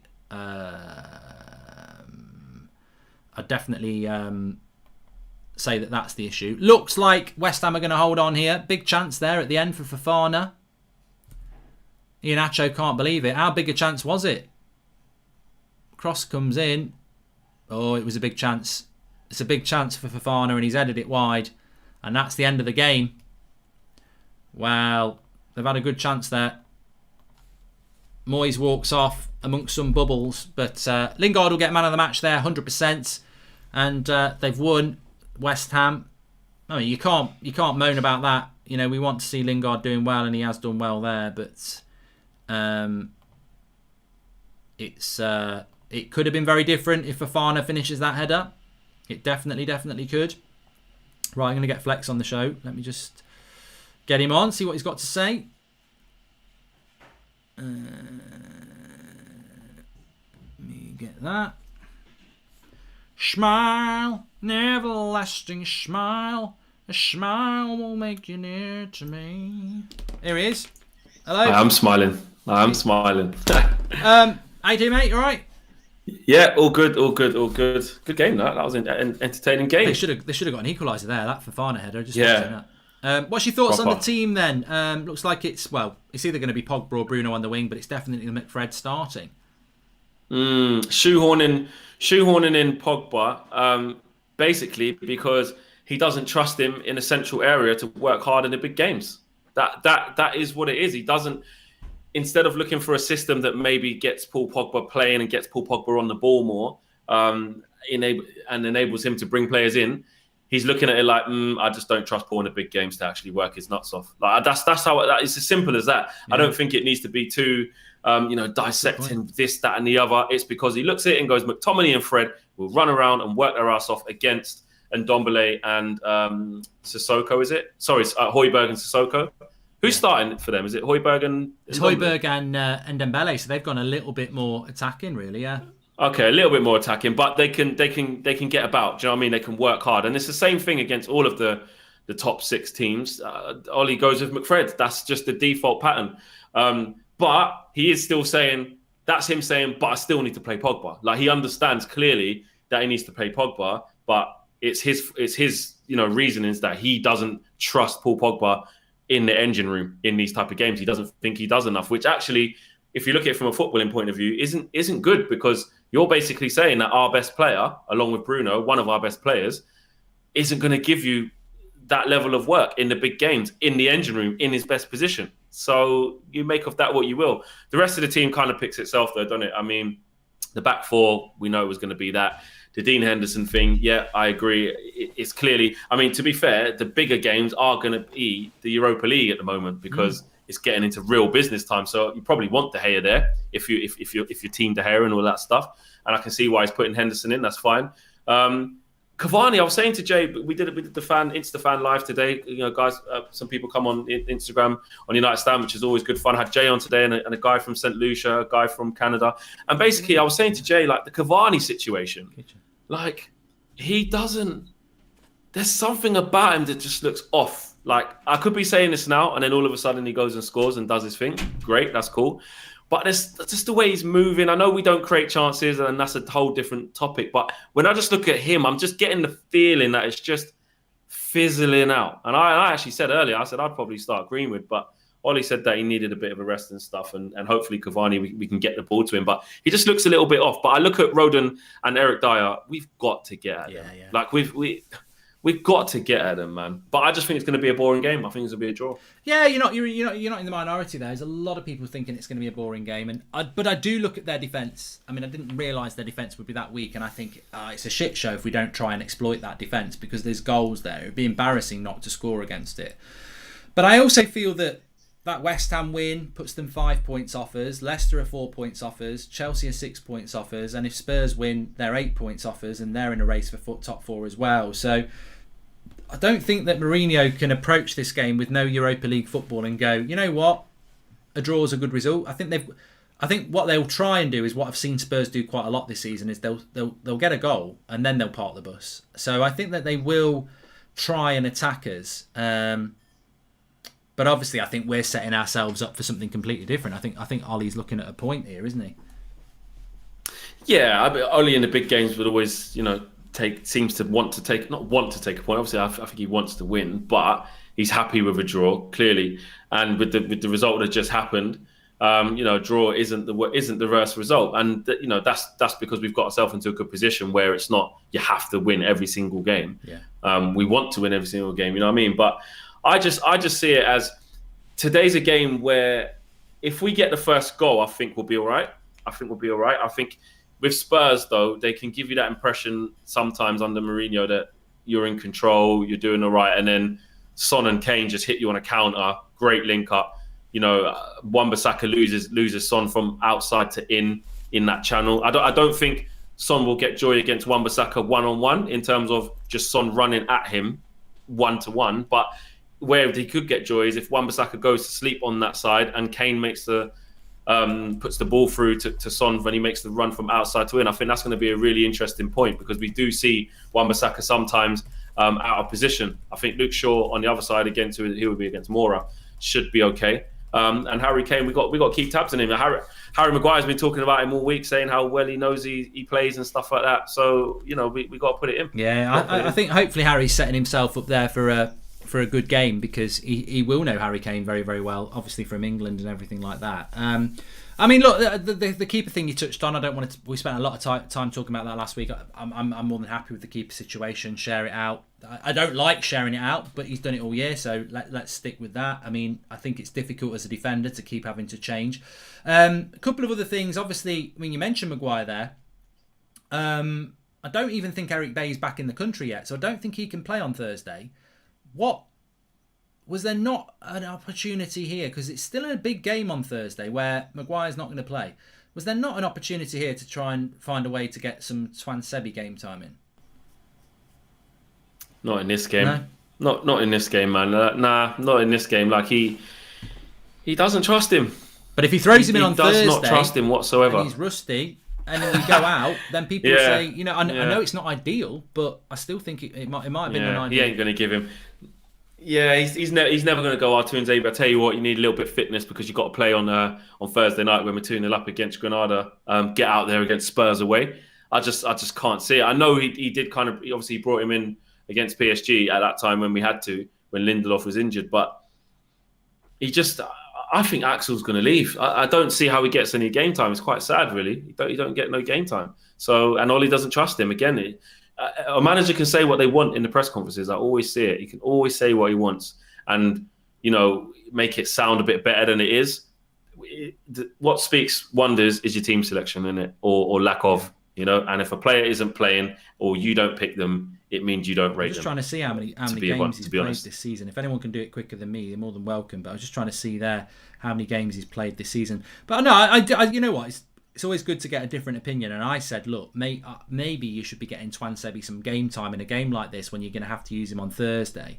But I suppose you're right, because it's such a big game, it's difficult to do that. You want to play Wan-Bissaka against Son, you want to play Maguire and Lindelof, I get that. But I suppose the bigger problem is the fact that he hasn't done it over the season, because if Twansebi had played some game time, then the problem is he hasn't played any game time and you're going to chuck him in. And it's the same with Van der Beek, isn't it? If we get I think Ollie will be oh fucking hell, Harry, he's got a bloody yellow card. What am I going to do? But that's the problem. By overplaying players, when those players can't play, you have to use these players that you've got rusty, and that's the problem, isn't it? It's like Rashford today, and no one's mentioning Rashford because maybe McFred's starting. There's a few other things to moan about, but actually Rashford hobbled off a week ago and had to come off on Thursday, which is only 2.5 days ago, and no one's really mentioning the fact that Rashford may well be still injured for a massive game again today, and yet he's starting again. Yeah, and how long can he play? Yeah. Ollie said in the last game that he's only going to be able to last 60 minutes, pretty much. He gets to the 65th minute and Marcus is off because he can't handle a full game. Yes, he was already in discomfort in like the first 5 or 10 minutes, I think, against Granada, looking a bit suspect on his ankle. He's obviously playing through it. He's playing through it, and they know they can get probably most of the game out of him each time. But the demands of this game are going to be probably slightly more than against Granada. The tempo is probably going to be a bit quicker at times and more intense. So I keep saying my biggest thing is not if Rashford plays, he's so injured he can't influence the game. I'm not saying that because he's such a good player and he's integral to what we're doing. He scored 20 goals a season. Again, he scored 20 goals this year. So we need him to play. My worry is it going to make him ruled out? You know what I mean? Is it going to be one game too far, 1 minute too far? Excuse me. And he gets the big injury where you can't play him for any minutes, let alone just bring them in for 60. That's my worry. I absolutely know he's going to be a threat. He always is, even if he frustrates. We need Marcus Rashford to play. We're a better team with him in it. But I just worry that it's going to be one injury too far and he's going to struggle. Got some social quotes for you to react to, Flex. I'll give you those in a minute. Just a couple of super chats first. Jesse going to the Euro, says Jeffrey. Interesting chat. Interesting for Southgate to deal with. Gav says, I think Ollie values Pogba's attacking qualities and knows he won't get the best out of him playing next to Fred or Scott. I think this is his way of playing Pogba as an attacking threat. I disagree, to be honest. I think he's picking him because he wants to pick McFred to protect the defence and he doesn't trust Pogba, like Flex says. Cavani probably came for the easy cash, then will leave. Also, do you think the 6-1 affects the way Ollie is set up or how the players will approach this? I don't think the 6-1, Ashley. I think it's more about the fact that he knows a draw is a good result. Salah Ahmed says, Ollie says that he picked Henderson as De Gea travelled on Sunday, so Henderson was more fresh. Also, what's with Sky doing another De Gea Henderson a good segment? You know what, Salah? Just fucking ignore it. I mean, let Sky do whatever they want. Let BT do what they want. Share the role. Let one go in the summer. I think United fans know that's the story. We never needed to go De Gea or Henderson. We don't. We just support both and then let Ollie make the decision this Just really quickly, sorry, I've just logged into Sky Goes. Roy Keane's talking. I've got him in my ear. I can hear him. He literally just said, can you trust Paul Pogba to put tackling in the middle of the park? Work hard. That's what it is. That's what it is. A lot of the big men do say it. They're like, listen, Pogba's amazing talent. He's a great player. Is he going to work like that? Is he going to work hard to win you the ball in these big games? And Roy Keane was obviously the best at doing that. And I know you're always going to get kind of things like that from Roy Keane. But it just reiterates what we're saying. It's the same thing. Ollie doesn't trust him to put the real work in the engine room in these big games. Yeah. And but then I'll flip that the other way and say, Roy, you're joking, Roy. No, I'd say, Roy, but the thing is, you played for Manchester United, great teams. Do you want Paul Pogba in your midfield or do you want two players that probably wouldn't get picked for Newcastle? Like, we're putting... Hey, Mark, that's a big... Roy Keane wouldn't want to play with Pogba. No, Roy Keane wouldn't want to play with Pogba, but I'd say, Roy, come on. We're Manchester United. You've said it so many times. He'd say, listen, I've had Nicky Butt next to me. He runs. Yeah. He runs. But he works. I'm telling That's you, what he's saying. McTominay and Fred don't get in Newcastle's midfield. They're not that good. They will run around a lot, and maybe that's what Roy wants. But surely that's hypocritical. That's what he wants. But that's hypocritical because he's always saying this is Manchester United. The standards, and the standards aren't put two Duracell bunnies in your back and run batteries in your back. But look, I think it's very easy to say, oh, look, he doesn't trust Pogba. Why would you play Pogba in the midfield? I think Pogba won a World Cup in the midfield, Roy. Because he's got Kante next to him, not bloody. He won a World Cup in the midfield. Do me a favour. Look at the players. You're joking. You're joking. Players. A couple of quotes from Solskjaer. He says, this is interesting as well. He said, Dan James has got an injury, so he couldn't be with us. And Mason Greenwood's also got a niggle, so we give him a rest from the start. Yet, Marcus Rashford's been injured for weeks. You get your boots on, Marcus. So it's like, what level of injuries are these players carrying? Then also, he said, I think, asked about, this is our 50th game of the season, by the way, 50th game of the season. He said, I think everyone's fine.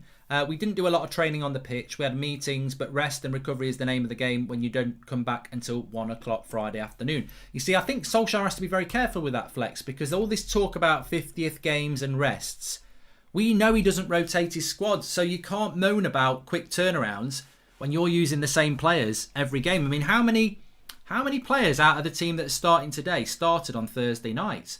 De Gea didn't. The back four all did. De Gea didn't. The back four did. Pogba and McTominay did. No, and McTominay did. So Fred Bruno did. Rashford did. And Greenwood was that. And Cavani did as well, didn't he? Cavani came on as a sub. Oh, no, he came on. Yeah, sorry. So it was James he's and only 3 players that didn't start on Thursday night. But Luke Shaw only played a half. Yeah, but starting 3 players. Yeah. And on your bench, you've got probably 6 or 7 players that are good enough to start. Doesn't use. He doesn't. But I'm not going to be a hypocrite though. In that first leg Granada, I'm saying, Ollie, I don't give a shit about Spurs. I don't give a shit about the 6-1. That we got to play them on Sunday. I've seen what happens when you try and change things. I've seen what happens in this team when we even put our strongest team out. Like against the game again, I keep going back to the game against Brighton. We were all saying Pogba, Fred, that's what we want to see. Bruno, Greenwood up front or wherever he was, Rashford, and we play trash. Like we play bad football, no matter who plays, and then we play even worse football when Ollie tries to get a bit cute with it and try and change things tactically, or do you know what I mean? So I'm like, listen, we were the business end of the season, business end of the Europa League. Play the strongest team. I don't care what happened. Like, I don't care about Sunday. Now, whoever's come through it has come through it. So Luke Shaw only had to play a half, so he should be ready to go again today. The rest of the team are okay. There's no real too much injuries, but you get to here, and then if you assess them, and if Mason needs a little rest for the Spurs game, give him a rest. Like my priority was the Thursday. Like honestly, I really don't. I'm not going to go back on that. But I do agree. He don't use his team. But I'm not going to sit here and moan about it now, because I was one of the ones that was saying, get to Sunday, and if you have to rest certain players, I won't moan, because I'm saying play the strongest team against Granada, because we're shit. Not shit, but we can't afford to be chopping and changing and still get the same result. I'd agree with that. I think that, you could look at the Granada game and say that it's the priority. You could look at the game today and say it's a priority. But I just think it's getting a bit beyond a joke that we're in game 50 and we're still picking 9 players every game. Yeah. Somebody made a great point before you came on, and they were like, Ollie wants to buy all these players. Would the board not be in their right to say, why am I buying you more players? I bought you Van der Beek last summer. You've hardly used him. So you must have enough players if you're not even going to use the player I bought you last year. I bought you Tellez. You hardly use him. His use of the squad doesn't go in his favour to get. Yeah, but not even this season, Mark. You talk about since he's come in. You look at the players that are playing. Well, he's added Wan-Bissaka, Maguire, and Bruno to the starting 11. Other than that, it's the same players. Yeah. It's the same team. So, you know what I mean? And then he's brought Greenwood through. You could class him as a new player. He weren't there at the start. But other than that, he's playing 3 players that he's bought every single game in the starting lineup.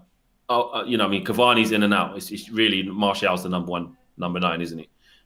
So really, it's not even just by game to game or week to week or in a minute to minute where you don't make the subs. For the last 2 years, he's got the same hub of players.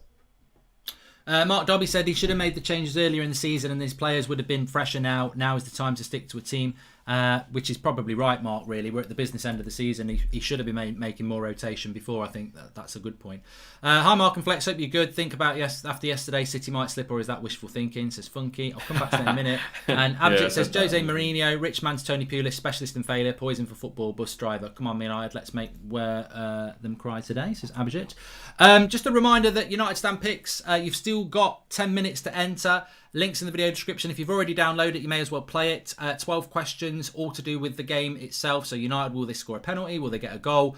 All in-game. There's an in-game leaderboard as well. £1,000 cash prize pot that you can win today. Links in the video description. It's free to enter, but you've got to be over 18. Terms and conditions are in there. Please play responsibly. 10 minutes to enter. Give it a go. Like I say, if you've already downloaded it, don't forget to play it because it's free. If you haven't downloaded it, links in the video description. You must be over 18 because we are giving away cash prizes, but it is free to enter. I'm just going to quickly go for my quick pre-match toilet break, Flex, but there was 2 points in there. One, can Manchester City be caught by Manchester United, which might be quite a quick answer for you. And 2, the style of football was obviously quite criticised there by somebody who doesn't like Mourinho. Do you see differences between the way Ollie is setting us up recently and what Mourinho was doing 3 years ago? On the first one with the with the title situation, if we win our 2 games in hand, we can get it to I think 8 points. So we have to win today, and then obviously we need to win. We need to, whenever the 2 games in hand come, we got to win both. 8 points, nah.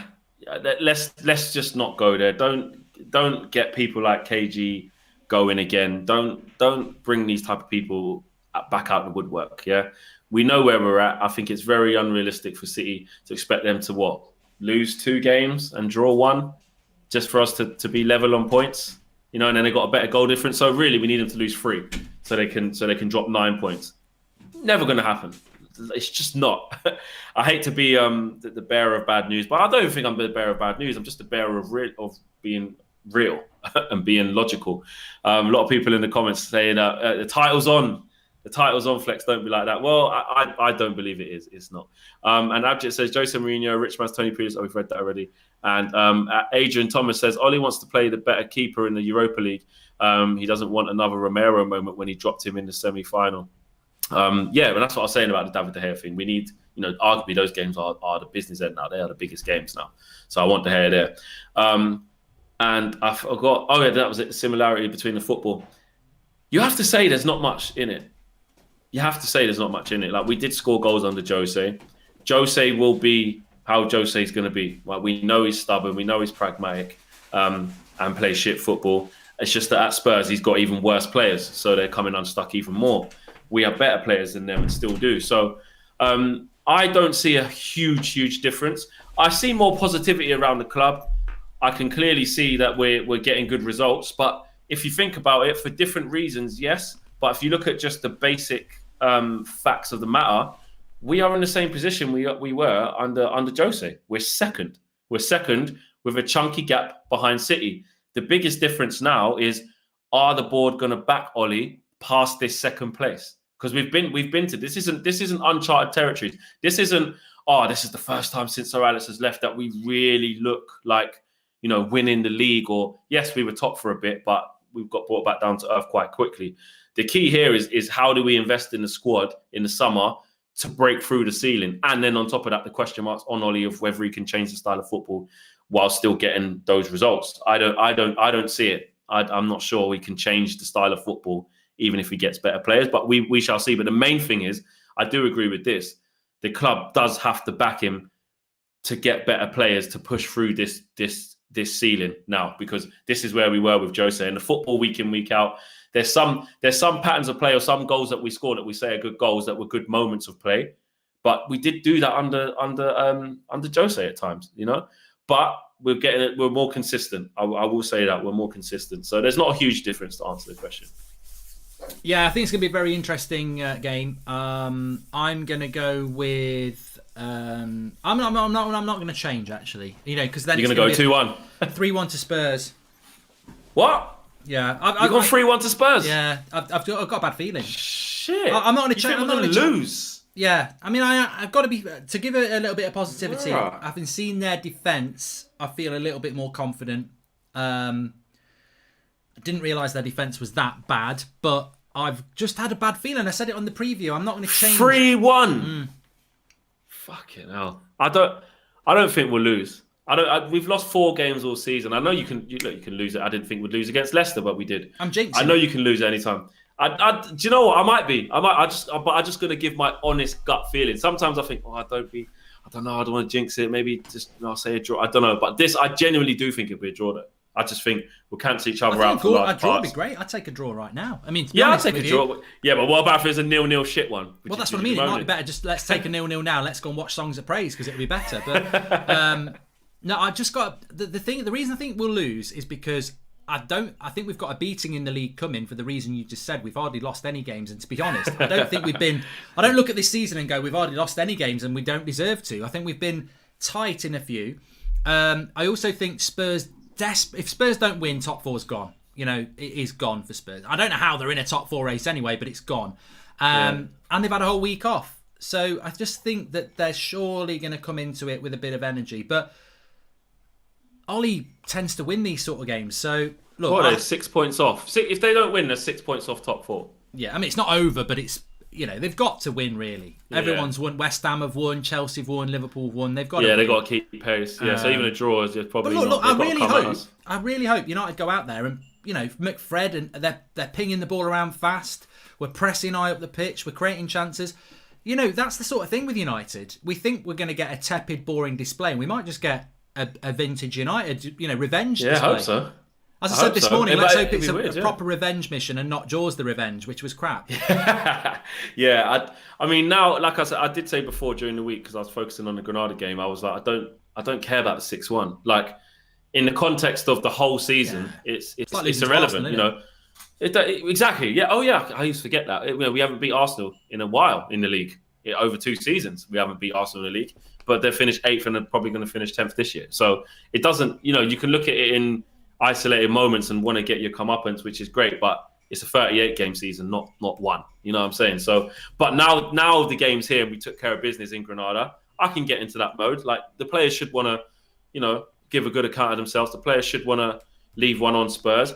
But I do look at, Spurs have had a whole week off, man. They've had a whole week off. We've got players that are, carrying knocks and we've had to alter things. And if we go and steamroller them, it says more about them than it does against us because they, like you said, they are poor. They play crap football, but they're just that team that can score in any moment. You give Son a little bit too much space. Actually, with Mourinho as well. I mean, I'm assuming they are. Yeah, exactly. If they're not. I spoke to a few Tottenham fans in the lead up to this, just having some conversation, and they're saying, "Listen, I can't be bothered with them. Like I'm looking at them, and they don't even want to be there." You've got Lloris coming out saying, questioning certain players, and Mourinho throwing them under the bus, and it looks like it's combusting. It's all coming out to the forefront. So they're in a bad moment, and we can look at that and say we can put the final nail in their coffin here. Get Jose. I was going to say not packing his bags, but we can. If they lose this, then he loses the Carabao Cup in a couple of weeks. I mean, yeah, they'll be on a downer. Yeah, is he more or less looking at? I think he's another one that's quite lucky there's not fans in the ground. But I hope I'm wrong on this. I think it's a difficult game to call. Some people think it's going to be boring, like you, and in which case, it could be 0-0. I think Spurs are going to come out quite energetic, in which case I think that could be a problem for us. We could come out quite energetic. They could sit back and we get the result. So there's lots of things that can happen.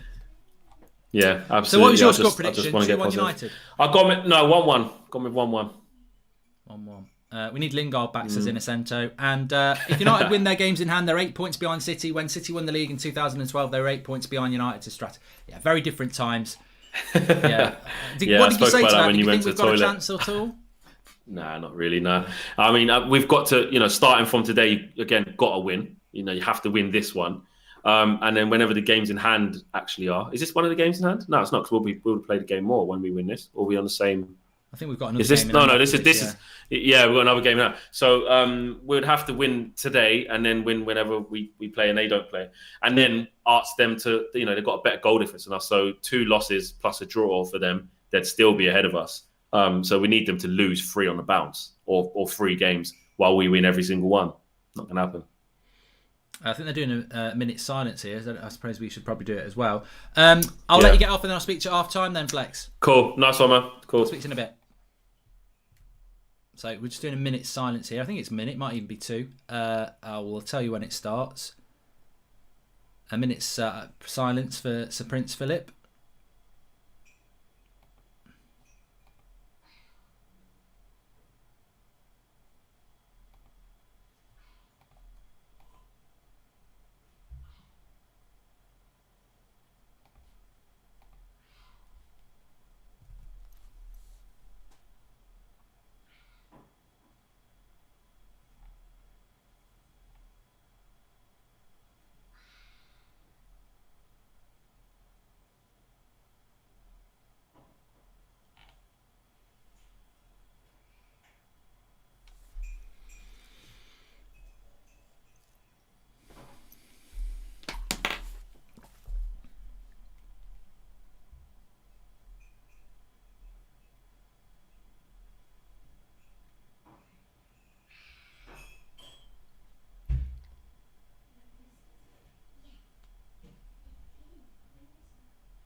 There we go. I think it was 2 minutes there. I think it was 2 minutes.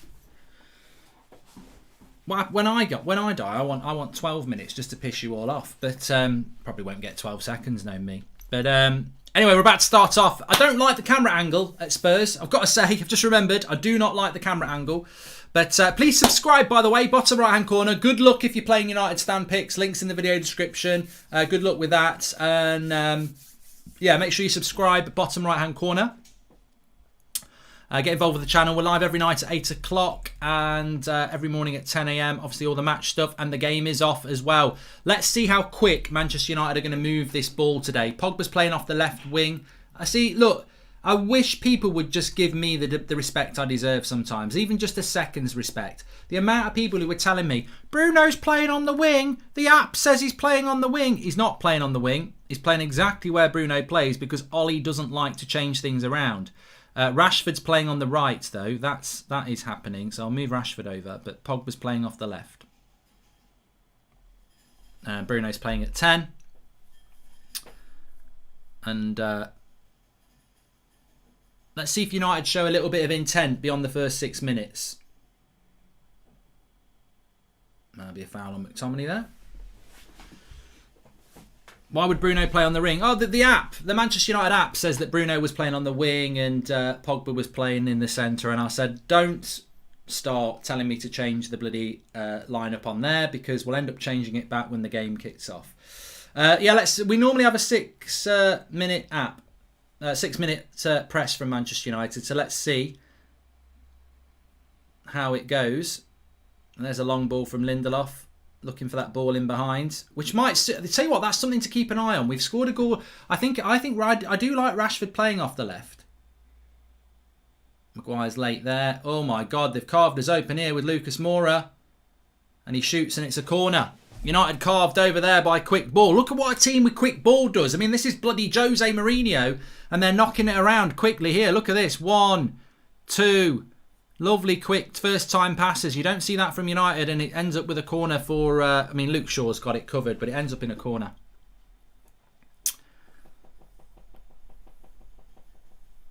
Lingard, long balls over the top to Rashford on the right is what I was going to talk about, though. But we'll see here. Manchester United have got a corner Cavani poor on the ball. I mean, we're only 2 minutes in. I don't think we've had time to settle in a bit here. Kevin says it's the real Mourinho versus the Poundland version. Look at it. It's very congested on that front post. Look at all the United players on that front post. We do head it away. It comes to Son, who snatches at it and it goes for a goal kick. I don't know who the referee is.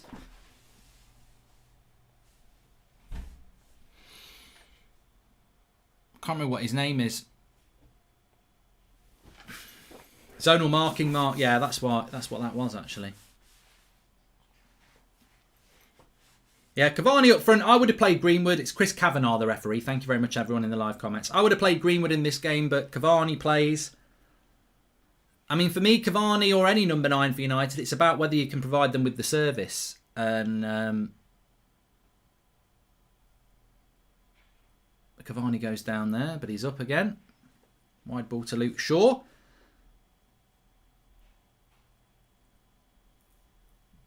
And we're moving the ball a little bit quicker here.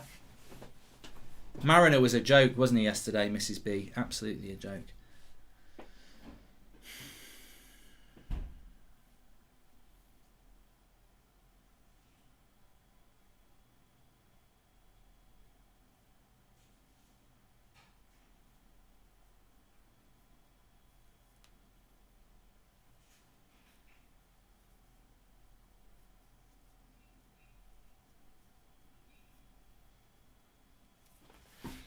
I'm just thinking there. I don't know what I was deep in thought there. I don't normally have that in a watch along. I was deep in thought thinking about, you know, the importance of the game really and how it's always nice when the game kicks off, but then the nerves start to kick in a little bit. I think straight away there's more energy in both sides than I would have thought, but we've not hit the magic 6 minutes yet. Reguilon here running past Rashford, not going to get a foul. McTominay, oh, fucking hell, that was lucky. Fred stretched there. That pass from McTominay could have been a bloody nightmare. Fred did really well to stretch and control it, because if he'd have missed that, it's a Spurs player running through. Nice. See, lovely play between Pogba and Shaw. Shaw's on a run. He's got no support. He has to come. This is the shame about United. We go forward and then we go back. Here we go again. Everyone's taking a touch again. Look, take a touch, go sideways. We're back in the groove. We're back in the groove again of everyone taking a touch. What's that from Rashford? At least he was trying to play a quicker ball. But Luke Shaw goes bombing forward then, comes back because there's nothing near him and has to play it back to bloody McTominay. And you know, Rashford tries to play a quicker ball, but he's got to have more options there, Luke Shaw. It's not his fault. I quite like the shape of the front four, though. That's quite good. If you look at Bruno and Pogba and Rashford and Cavani, that's not a bad press at all.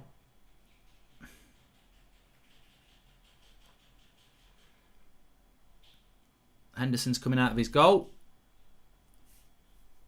And that's good. That's well played by Dean Henderson. Nice long bit of grass. Long distance on the kick. Quick off his line. I think Wan-Bissaka had it solved, but he's done it well. Jordan Brown says the problem is Cavani's got no mobility, so Luke Shaw has to cut back.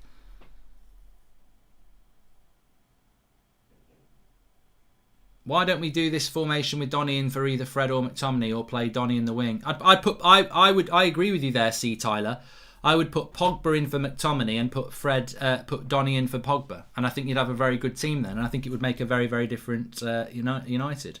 Mohammed Idris says, "Hey Mark, rest in peace to Prince Philip. Sick and tired of the two in the middle field. Ollie going for a draw. We need a CDM."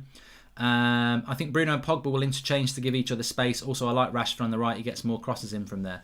Yeah, I've always quite liked the concept of Rashford playing off the right, but I think he had a few bad games there, didn't he? And people were like, "Oh no, get rid of him." But he did score that goal where Lindelof did play it over the top. And nice play by Kane. That's a foul by Fred.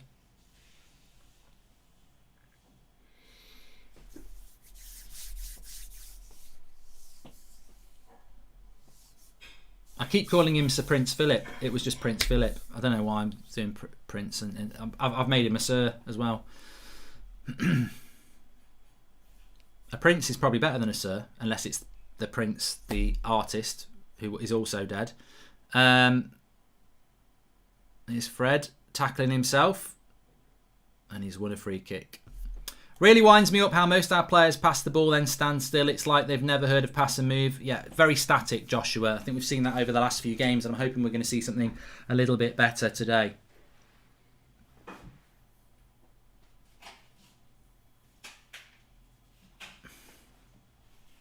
And Dembele just caught one in the face from Pogba. Accidental. Then again, these days, probably a red card, wouldn't it? Why has Pogba got that big sleeve on his left arm? Is it an injury or is it just to look cool? I like it. I think it must be an injury. But I do like it.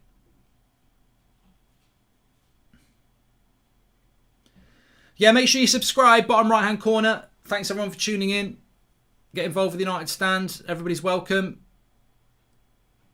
Poor free kick there. Son picks it up to Ndembele. I like the mobility of Ndembele, you know. Well done, Wan-Bissaka there. Now Rashford. Oh, lovely skills by Rashford. And he's won a free kick. Nice little bit of skill from Rashford there. He's got that in his locker.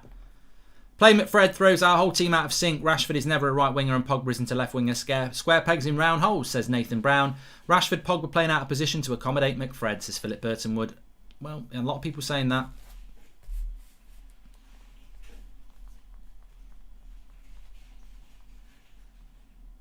But, I mean, I think even Spurs move the ball quicker than us. I don't know whether anyone... I mean, it doesn't mean Spurs are going to win, but they do move the ball quicker than us. And they seem to get more... I mean, look at that sort of pass there. We don't play that sort of a ball. Back post, Son. Look, who was marking Son there? Wan-Bissaka's just not close enough. I spotted that before it happened. Back post, Son. Watch how much space Son's got here. Wan-Bissaka's way too far. He's tucked into marking Kane. What's Lindelof and Maguire doing? That's positionally bad. In fact, that's not Wan-Bissaka's fault. You see it just before. He's had to come in to mark Kane. What are Lindelof and Maguire doing, leaving Kane? So then Wan-Bissaka has to leave Son. Poor positionally as a back four there. Cross comes in, away by Shaw. You see, that's very good. That's a very good replay there because I'm like blaming Wan-Bissaka for not marking Son. But the reason he's not marking Son is because he's had to come in to mark Kane because Lindelof and Maguire have just totally left their number 9. It is the centre-backs on that one, Irwin. I feel a bit sorry for Wan-Bissaka there because he gets a lot of criticism for never marking his back post, but he's had to come in there to mark Kane. And you wonder why 2 centre-backs, they're only marking 1 forward and they've left him.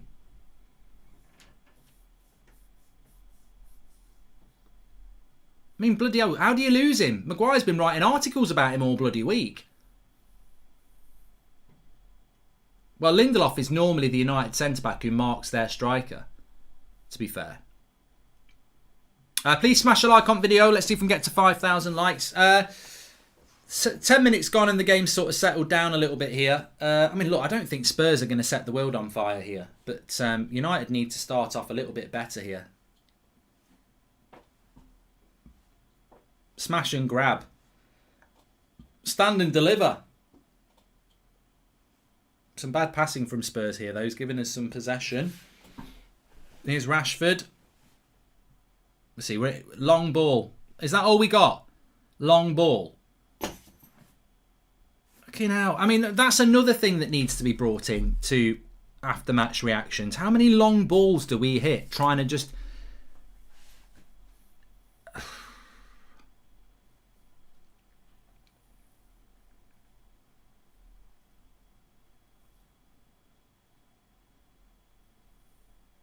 I know. I think Spurs are moving the ball around a lot better than us. They've got options, look. They're creating space.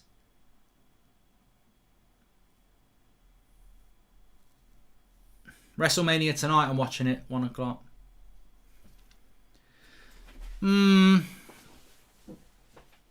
Ollie looks like he's thinning on top there. Look at that. I can't imagine Ollie without hair. I always thought Ollie would keep his hair. Sorry if that doesn't concern you. Here we go, United. Pogba. To Bruno. See? Where's the pass? That's a good ball by Luke Shaw into Fred. Drive it, Fred. That's it. Drive it. Don't turn back. Oh, slips over. Cavani's like, what are you doing? Declan Lee says, I think we will win. Well, their defence ain't that good. We could definitely win this game. But that's a good interception by Pogba. Is Fred again loses it. I wonder how much possession Fred actually loses when he's got the ball. I actually don't know. Might be a lot. Might not be a lot.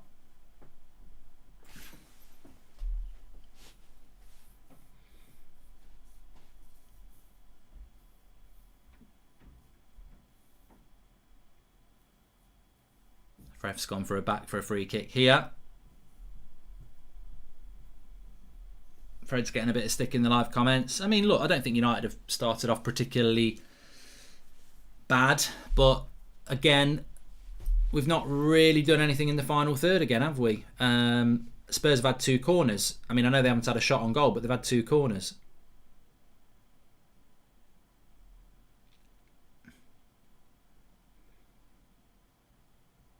It's a foul. A lot of silly fouls being given away. I remember when United passed the ball quick all the time, not when they felt like it, but then again, passing the ball quick comes from coaching, says Mohamed Idris. Luke Shaw ain't going to get beat for pace there against Aurier. Wins a throw-in. Clever play. Luke Shaw started off well as ever. Good couple of balls played forward, doing his job defensively. Luke Shaw's been the bright spark again. Ollie never learned so much favouritism towards McFred, says Hugo Riley. Thank you very much there, Hugo.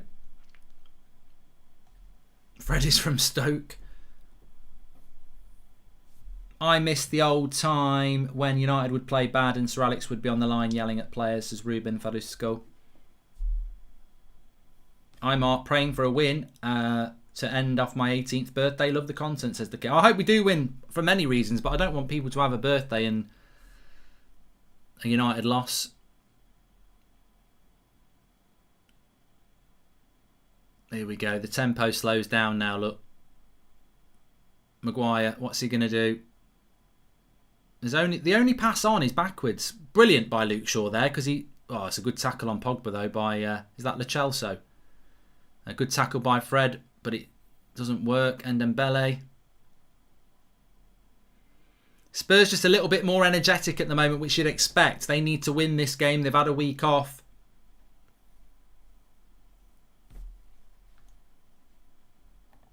I don't see why signing Henderson was necessary. Romero is class and doesn't mind sitting on the bench, and Henderson is young and shouldn't be wasted, says William. Hi, okay. Thank you very much. Thanks for the super chats. Right, United have won it back here with McTominay. No, it's a foul to Manchester United, so we go back. Very stop-start this game at the moment. Should we look at Ndembele for a new CDM, said Tarek. We were linked to Ndembele when he was at Lyon. I liked Ndembele. I remember talking about Ndembele for a good couple of years before he went to Spurs. Very, very interesting player. You know, it took a little bit of time to settle in, but what he does give that midfield for Spurs is that Spurs are basically sort of playing they've got a midfield 3 of Højbjerg, Ndembele and Lo Celso. Nice layoff by Pogba into Cavani. Rashford should score from here. Ooh, half a chance there. Good tackle by Dyer. It just suddenly worked. And again, I mean, look, it is a long ball. It's a long ball from Bruno, which is a different type of long ball, I suppose. Pogba hangs in the air, lays it to... It's a very good move from United, I've got to say. Lovely long ball from Bruno. Pogba hangs in the air, heads it down to Cavani. I think he even shoulders it down. First time by Cavani. I mean, that's the difference there. Good ball by Bruno, good knockdown by Cavani, by Pogba. It's that first time pass from Cavani that we don't do. It just creates the space for Rashford, and he very nearly scores. But get your head on this, says Harry, says Alden. Luke Shaw. No. Harry Kane heads it away, and it's a free kick anyway. But that chance for United does come from how quickly we move the ball. Bruno's long ball, Pogba lays it down, but Cavani instantly first touches it to Rashford, and there's space, and Spurs' defence is stretched, and it's only a last-ditch slide from Dyer that stops Rashford from scoring. So yeah, look, it does come from a long ball, admittedly, but when we're in that position, the quick ball creates the chance. This is it. Quick ball creates chances. Two very similar teams who are better at counter-attacking. Looks very scrappy at the moment. I do not really like Pogba on the left, says George. No. Well, square pegs in round holes, isn't it? Another foul here, McTominay. He's booked. He's not very disciplined, McTominay, is he? He's booked again. I mean, it's getting ridiculous now. It is a booking as well.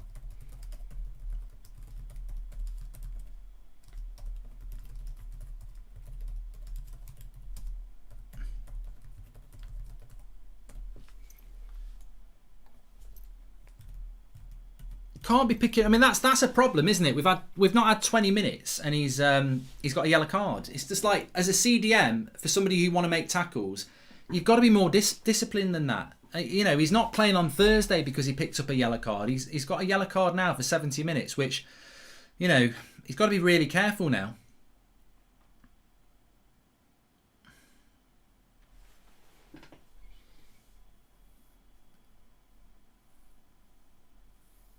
And it was a yellow card. It's a bit like the one the other night. First of all, I thought he's not going to get a yellow card for that. But then when you watch it back after the ref's given the yellow, you think, well, he has. He's kicked out of him after he's got past him.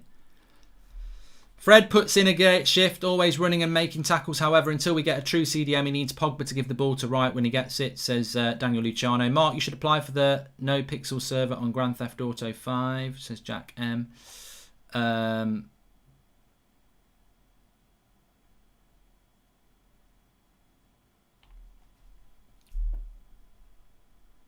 Spurs certainly are starting off the more... That's another corner. So Spurs have had about 3 corners in this game so far. United, best chance of the game to Rashford, really. But what we're looking to do is be compact and hit them quick with long balls. I think that's very obvious in this first 20 minutes. It's keep it compact and tight. Stick with the back 6 and then try and hurt them on the break. And it's worked in the past. Look, it has worked in the past, but...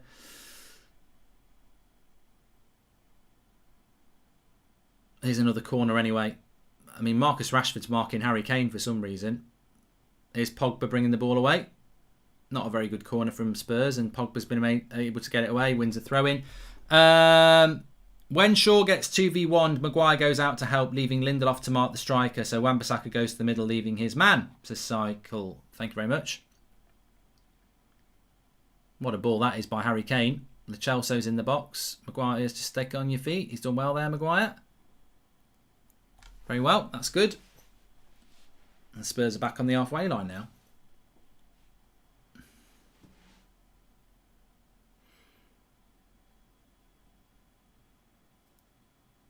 Here's Cavani.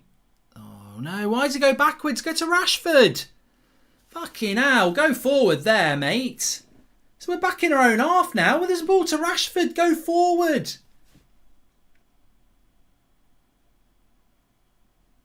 Dean Henderson with the McTominay pivot there. I think that's the only thing we work on in training. When you want to change direction, do a quick spin. That's a ball, another long ball. Grand Theft Auto tonight at about 11. Yeah, thanks. I'm not going to talk about it any more than that.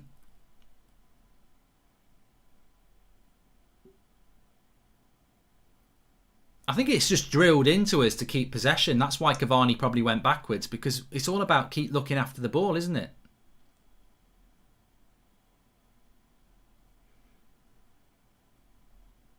He wants it more on Pogba there. Spurs want that more. Want to be careful here.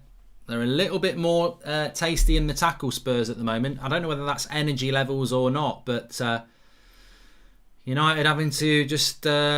organise themselves. That back 6, you can see it in action there, and it is a back 6. Look how close Fred and McTominay are to Maguire and Lindelof. They're almost in a bloody holding hands there.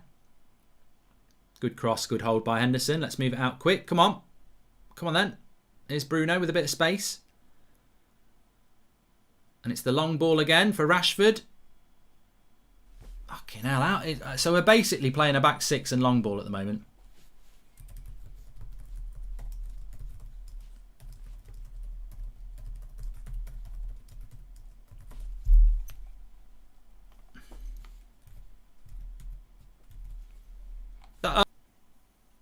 And he needs to be there. He needs to be there. Mark, what is a pivot and what is a low block? Terms I keep hearing but recently, but never before, says Salam Hamid. Your pivot's your midfield too. So if you look at the screen there, Fred and McTominay, that's your midfield too. And that's your pivot. And then a low block is when a team basically has its back four on the edge of the box with another four in front of it. So you've got to try and get through it.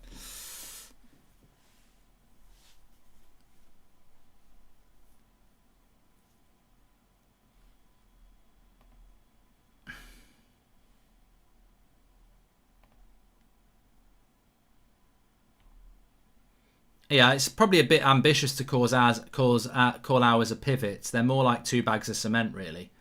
But there was one point there on that Spurs attack a minute ago where McTominay and Fred were so close to Lindelof and Maguire they could have played ringer roses. They were literally so close as a four. Take away selling issues and focus only on ability. Who would you prefer, David De Gea or Hendo? For me, David De Gea's heights are far beyond anything we've seen from Dean Henderson, says Fisticuffs. I like the fact that Dean Henderson's off his line very quick. I think that's really good. I mean, it's so difficult. I think they're both very good goalkeepers, and I think what Prats do is they'll say De Gea would never catch that. De Gea would never be that quick off the line, but he probably would do. And the reality is a decision just needs to be made in the summer. And Solskjaer can live by that decision. I know what mine would be. But I think they're both very good goalkeepers, and you can't just keep sharing the role. You expose yourself as a weak coach if you won't make a decision. Like, not just Henderson and De Gea. I think it is weak to keep picking them both, but that's what he decided to do. But also, fitting Pogba into the team on the wing so you can play McFred, that's weak. Because what you really should be doing is playing Pogba in the midfield. But you don't trust him to play that role, but you won't drop him, you'll put him on the wing. We need to make bigger decisions, I think. Exactly, Sean Finity. Maguire is constantly out of position, means defenders constantly covering, playing two CDMs to protect Maguire, and worst of all, no captain on the field, says Alarico. Hi Mark, it's been happening all season. Ball comes down our left, Maguire goes out wide, Lindelof shifts to left centre-back. That was from Sean Finity, just if people didn't know what was said there. But the game's slowed down a lot now. But yeah, 25 minutes in, we've probably had the best chance of the game from the Rashford chance, which did come from a long ball. But the game pattern is back six and try and hit a long ball over the top. Listening to the commentary, Neville Devo watches the United stand, says Matthew Perrott. In other news, I'm falling asleep. Alan McManus, the snooker player, has retired, says Mohammed Idris.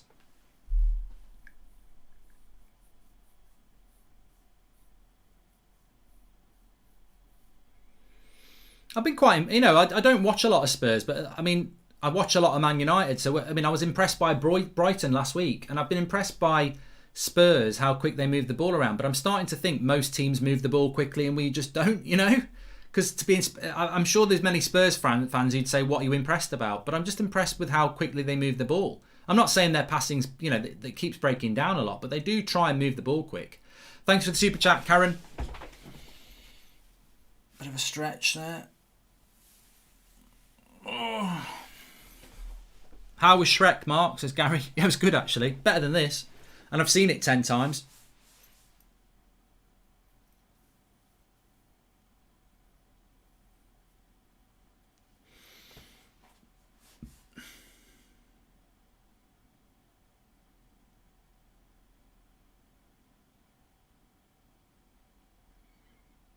Here's Lucas Moura. He won't get that much joy out of that side with Luke Shaw on it, but another foul. There's a lot of fouls in this game. Would be interesting to see if Ollie takes off McTominay at half time. He shouldn't risk getting a red. Let's get Donny on. No chance, Salmon. It's a nice theory, but it won't happen. He won't do that. He's not going to take McTominay off just because he's got a yellow card. He's got yellow boots on. Matching.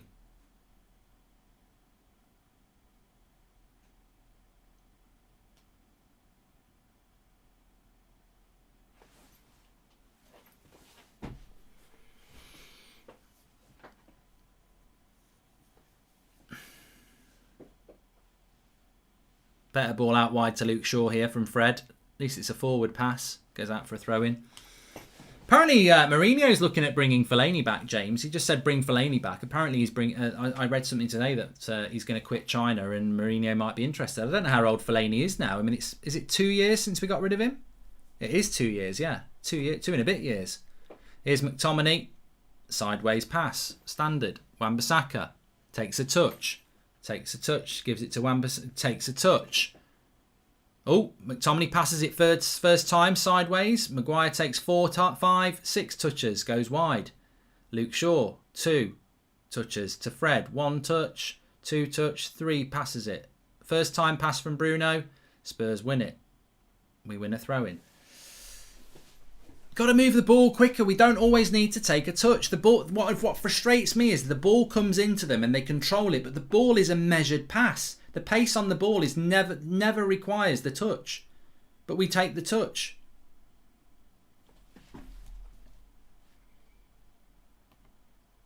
If we are going to hit long balls, put Pogba in the midfield and get Diallo on the right wing and Mason up front for a bit of pace, says Luke. And can you please say the Wii Primary 7 and Cal the Dragon were the biggest fight in history, says the Wii Primary 7.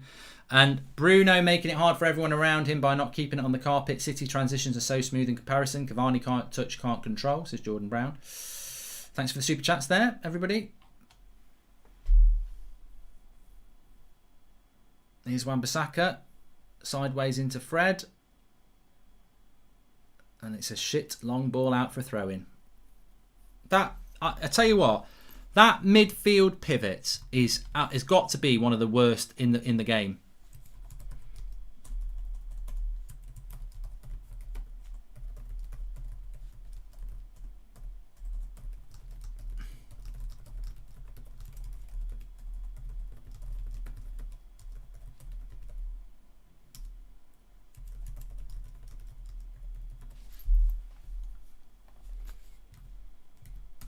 I can't think of a worse one. Setting your ways football versus inexperienced football, says Cesar. Hi Mark, got a new Rottweiler today. He's a retired brothel dog, says Jack M. And alright mate, it's my birthday. Was hoping for a stress-free United game, but I'll settle for the win either way. You are wearing a Bruno shirt today. I'm not. I've stopped wearing the t-shirts, you know. Even I've given up on the t-shirts. Here's Cavani. Comes back again. No, he's going forward. And it's a good tackle by Ndombele. Hi Mark, apologies if you've been asked this, but do you think United got rid of Moyes too quick, says Jack? No. Moyes was out of his depth. I mean, Moyes is a very good manager with a team like West Ham, and he was very good at Everton, but he's not a top 4 manager. And I know West Ham are top 4, but I mean, traditionally big club, I think it's too big for Moyes. You know, I mean, it's like people saying Potter would do a better job than Ollie. Maybe he would, but it doesn't mean he's he could manage a Manchester United. Kane and Haaland would be nice, but how many times has the ball been in our final third? How many chances have we had? How can people think it's a priority? Daniel, you're spot on. Absolutely spot on. Ollie ball on display today, drab football. Well, yeah, but you know what, Sebastian? As much as we're bored and as much as it's drab, we'll probably win this game. You know, I'm waiting for the goal.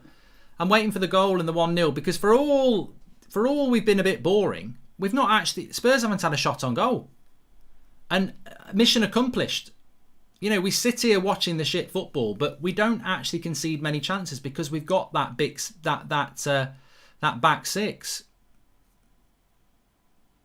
Oh, Rashford's gone down here. I don't know whether VAR might say, that was about a penalty. He was in the box when it happened. What did Sean Dyche think of the result before? I don't know what the result was, Thomas Bennett, if you can let me know. Luke Shaw kicks it out. Neville is agreeing with you about slow tempo out the back and no movement at the front. Slow sports news, says Jackson Reed. It's about bloody time, isn't it? Let's have a look at this on Rashford. No. I don't think it was even in the box.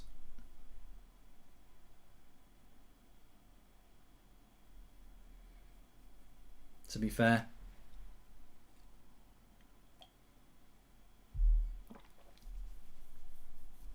Please subscribe, by the way, bottom right hand corner. It's 31 minutes gone here.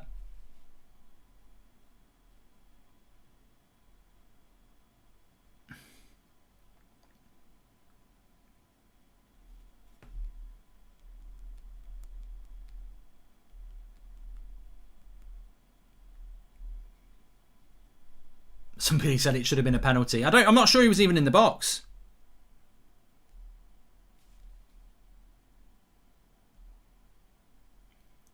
Now, Luke Shaw down the left-hand side. Are we going to go backwards again? Yeah. Back we go. It wasn't even in the box for Rashford anyway, was it? Let's be honest. Here's Wan-Bissaka sideways to McTominay. Go on. Sideways to Fred. Spurs player down. Pogba's got it in the box. Into Cavani. That's a goal for Manchester United. It is a goal. Lovely play between Pogba and Cavani. Spurs are going to moan about a player on the floor. But Manchester United create a goal out of absolutely nothing. The referee's going to check VAR here. We might need to be a little bit careful celebrating the goal. The referee's gone to look at a player on the floor. And he's giving it. I think he's going to give the goal. Let's have a look at this. McTominay, well, it's not a foul. That's not a foul. That's not going to be a foul. That's a goal. That's a goal to Manchester United. Get in. Cavani, lovely play.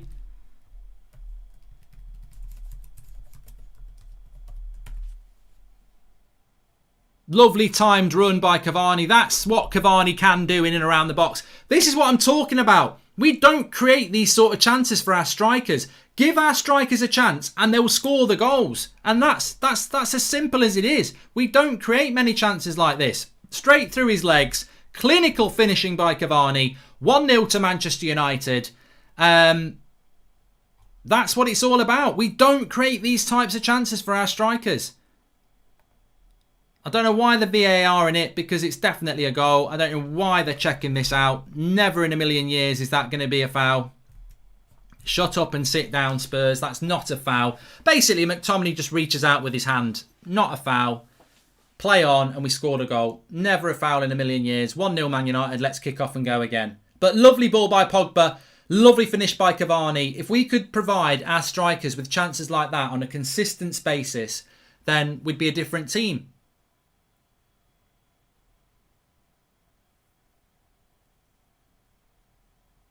Goal.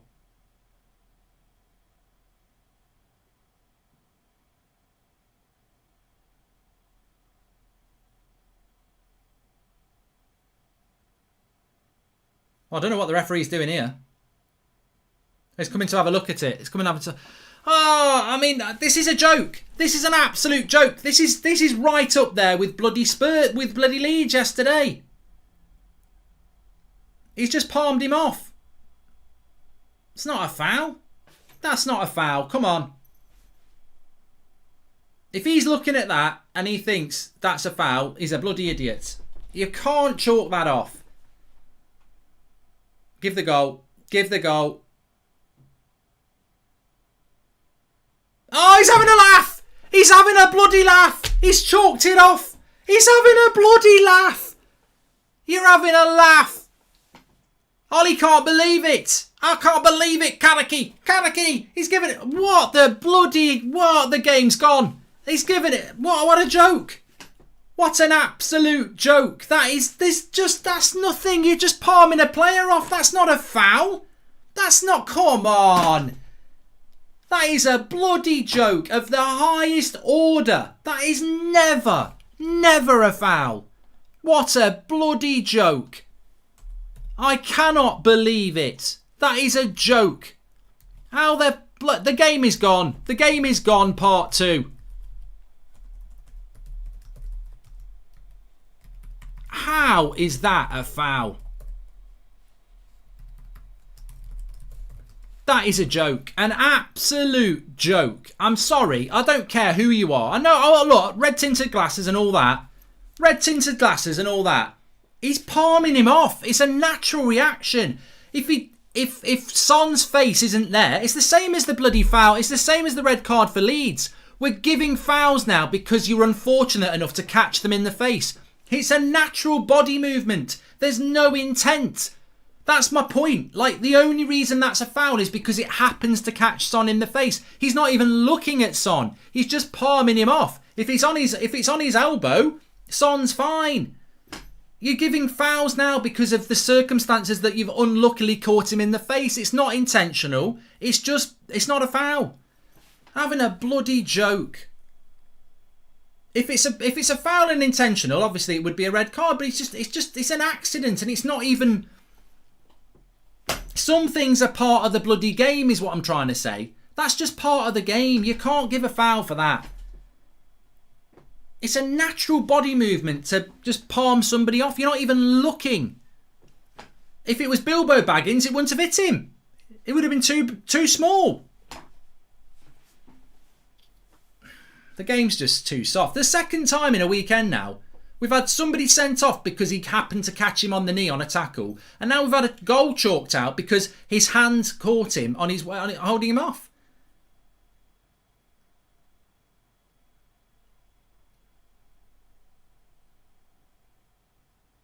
Oh, I thought they were going to bloody score there.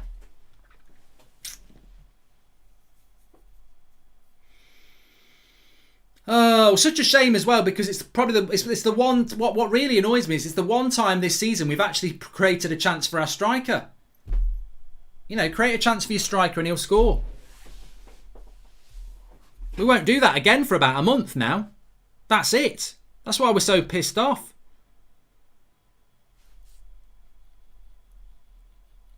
That's that. I mean, I don't know what the general consensus is, but I just cannot see. You know, if that had been the other way round, I would have said that's never going to get disallowed. That's how bad I think it is. I'd have wanted it to. I totally get it if you're a Spurs fan, but if that had been on Harry Kane, if Harry Kane had done that and they'd scored, I'd have said we ain't never going to get that chalked off. Oh, here we go. Oh, for fuck's sake! What, are you joking? What a joke! They've bloody scored! Who's marking who here? Who's marking who? Absolutely ridiculous! How have we been carved open like that? It's Christmas turkey time! What a joke! What a rubbish goal to concede! McTominay's got his head down. I don't know whether it's his fault. Absolute joke. What's happened here? The ball comes in. Who's marking Ndembele there? Let's have a look. One pass into Kane. Lindelof makes a mistake. Maguire's nowhere. It's a cutback. Where's Wan-Bissaka? Fucking hell! It's the invisible men. Nobody's marking anybody. Lindelof miskicks it. Maguire's lost Nora. And Wan-Bissaka thinks he's still in bloody Crystal Palace. Absolutely rubbish. Like a bunch of cows on like a bunch of male cows on laxatives. That's bullshit. Absolute bullshit. Terrible defending. How have we gone from one? Only Man United could go from 1-0 up to 1-0 down. Fell asleep FC. Comatose. Prats. That is a shocking. Oh, apparently we've got a good defence. We haven't got a good defence. They've been getting away with it all year. The defence is crap. Absolutely crap. That is a crap goal to give away. They've just passed through the midfield and the defence like they're not there. Oh, it's such a bad goal. Well, it's all kicking off a little bit now with Cavani and Rodon, but yellow card to Cavani. What's the referee doing here? Calm down, mate.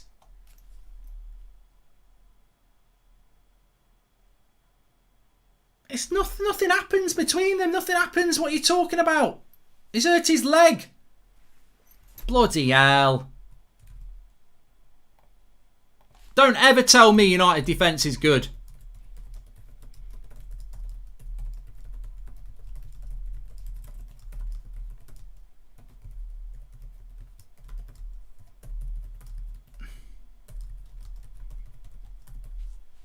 That defence is... You know what? I've said this all season. That defence is not good. It belongs on a David Attenborough bloody wildlife programme. It's a protected species. It gets bubble wrapped up like it's the last few rhinos on the planet. They're donkeys. They're rhinos. They're slow. But they're a protected species. Everybody get round us so we can't be exploited. What Spurs did there, they played quick ball and they moved. And like Maguire and Lindelof are like, oh my God, Wan-Bissaka's like shit. No one's marking anyone. It's such a bad goal to concede. The goalkeeper can do absolutely nothing. It's such a bad goal to concede because nobody's marking up. I'm not having it. I'm not having it that our defence is any good. It's not good. It's bloody useless. That is such a crappy goal. Son's basically passed it into an empty net because they've carved us open like a Christmas turkey. Absolutely crap goal. Apparently we've got a good defence though. We haven't got a good defence. But I tell you what, it shouldn't be 1-0. It should be 1-1. I'm not taking Spurs' goal away, but that goal for Cavani never should have been took off. Never in a million years. Callum says, I've had enough of trying to deal with McTominay. He doesn't know how to play smart. He's always so obvious and rash with his challenges. Oh, they're crap, mate. They're absolutely crap. McFred are useless. I can't even get started on them. They're bloody useless. But the defence ain't much better. Mark, second thing you've got wrong. You have no idea what reckless means. You can't call it an accident. It's paper mat. I can call it. I know what reckless means. Reckless means you're out of control. McTominay's not out of control. He's literally palming somebody off. Everybody who's ever played football, you don't run around like a bloody action man with your arms down by your side. Look at Rashford when he puts that cross in. His arms all over the place. If it catches Son in the face, do we give a foul? No. Mark, Henderson would have saved that if he actually dived instead of trying to use his feet, says Sean Atwood.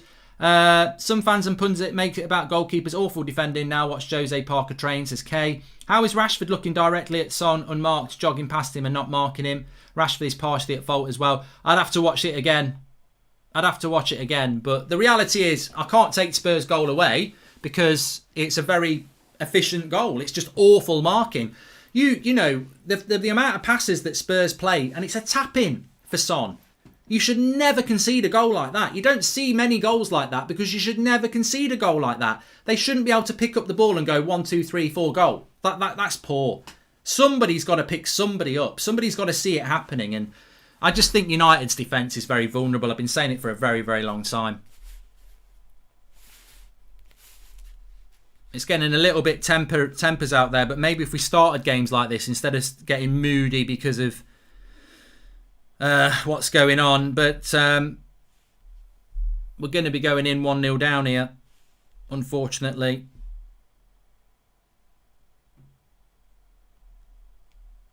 Can't take anything away from the Spurs goal. They've absolutely they've made us look stupid, but I'm not happy with our goal being taken out. I don't think that's right. I really don't. 3 minutes of added time. Worst case, this is the worst case scenario, Spurs going 1-0 up, because I think that Mourinho will say at half time, you just park your bus. You park your bus now. Basically, Mourinho plays a better football to watch at the moment. Our style of football play worse. Oh no, look, I've got to. You know what, Andre, you're absolutely spot on. Absolutely spot on. Even if we'd been 1-0 up, we've not been the better team footballing wise. We've just done what we do under Ollie, and there will be people out there saying, "Look, we have had the goal. The goal was unfair, but you know what? This has been coming for a very long time. You can't just keep grinding out 1-0s playing shit football."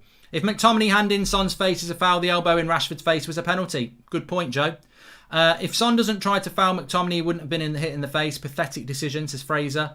Yeah, I mean, I think that's the common sense thing is that if that's a foul on McTominay, then it's a foul on Rashford, and we didn't get a foul, did we? So,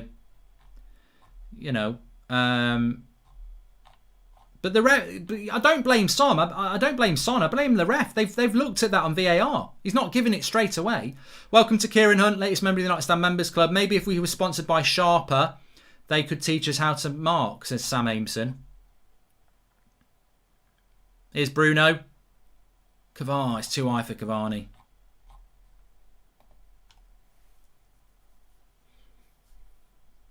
Spurs playing dirty. Wish we had Keane, says Chinmay.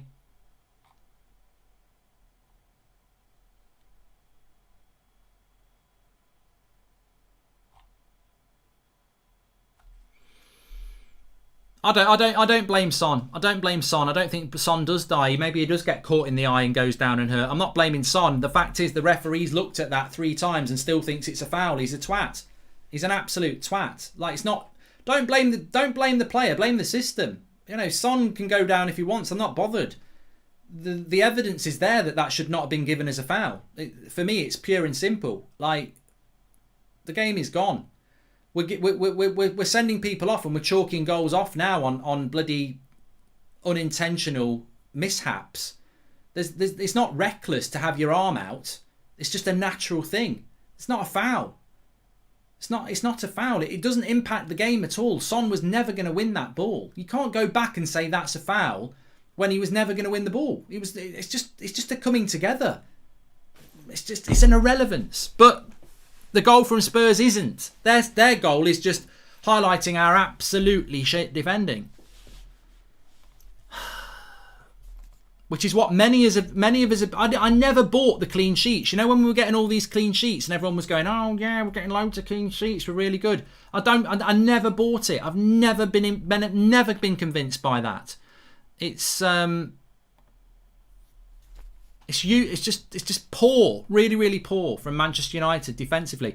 And look, Harry Maguire can talk about the goal, have a chat about the goal, but maybe go and get in the dressing room and talk about your fucking defending. Stop moaning about the goal. Get in there and talk about your crap defending, mate. You're losing 1-0. It's not 0-0. We're losing 1-0. You switched off.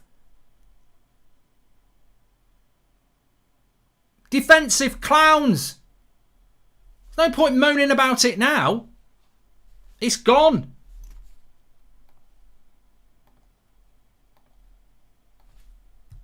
Don't let these, professional sports people, let the pundits moan about it, let the fans moan about it. You're professional, you're 1-0 down, go and sort it out in the second half. He ain't going to give you the goal now, is he? That's a real lack of composure there from Maguire and Shaw. Get in the bloody dressing room and sort out the fact that we're losing 1-0. Stop moaning about a goal. He's not going to say, "Oh, you know what, I got it wrong, it's 1-1 again, and Spurs aren't having their goal." Come on. Get in the bloody dressing room and sort it out. Sort some organisation out. It's your team, it's your defence. Bloody useless. Oh, I tell you what though, I saw it coming. I said we'd lose today. It's not over yet, but I had a fear that we would lose today. I didn't think it would be in these circumstances, but it's not been a very good half.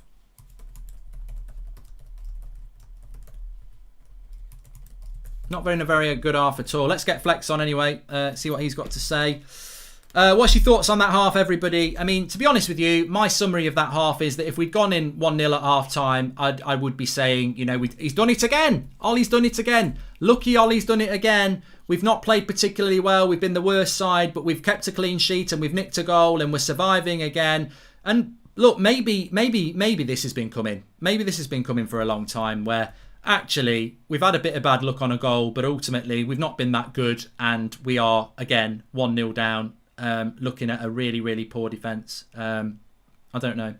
But Flex, can you hear me?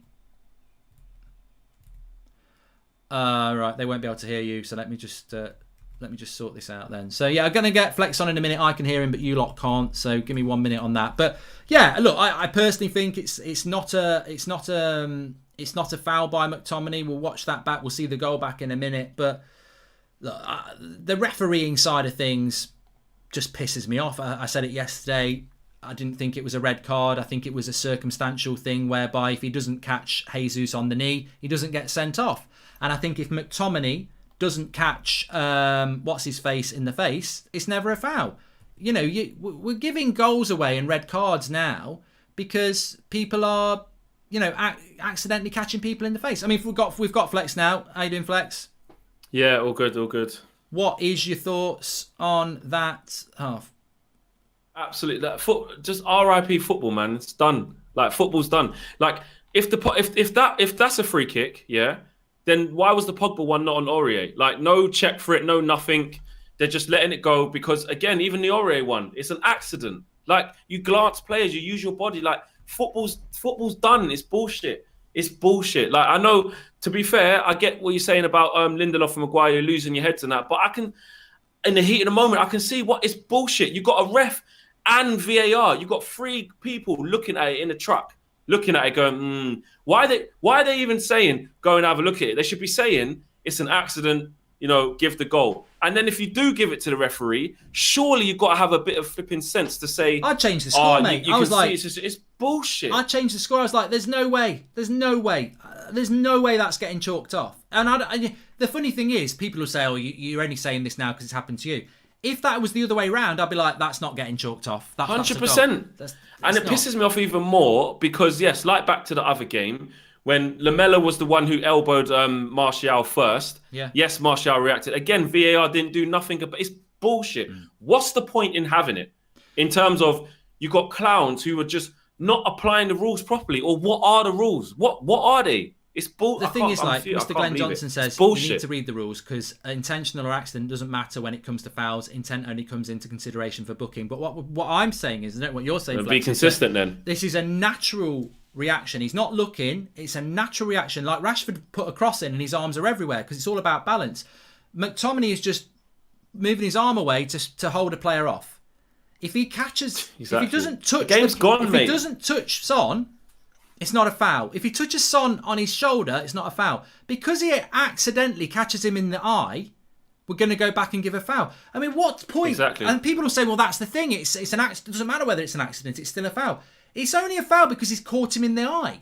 Like, exactly. Even if he would have, I call it a bum bump because of the Kevin Hart thing. If he'd have bum bumped him and flicked his lip like this, and he would have carried on running trying to stop McTominay, no one would say anything. But because it's gone down like he's been shot, because it's gone down like he's concussed, which he clearly isn't because he's gone up the other end of the score. There's fucking nothing wrong with him. The game's gone. I'm pissed off. The game's gone, man. It's not a foul because you know what it is. It's something that happens in a game that's called tough shit. You've caught it in the face.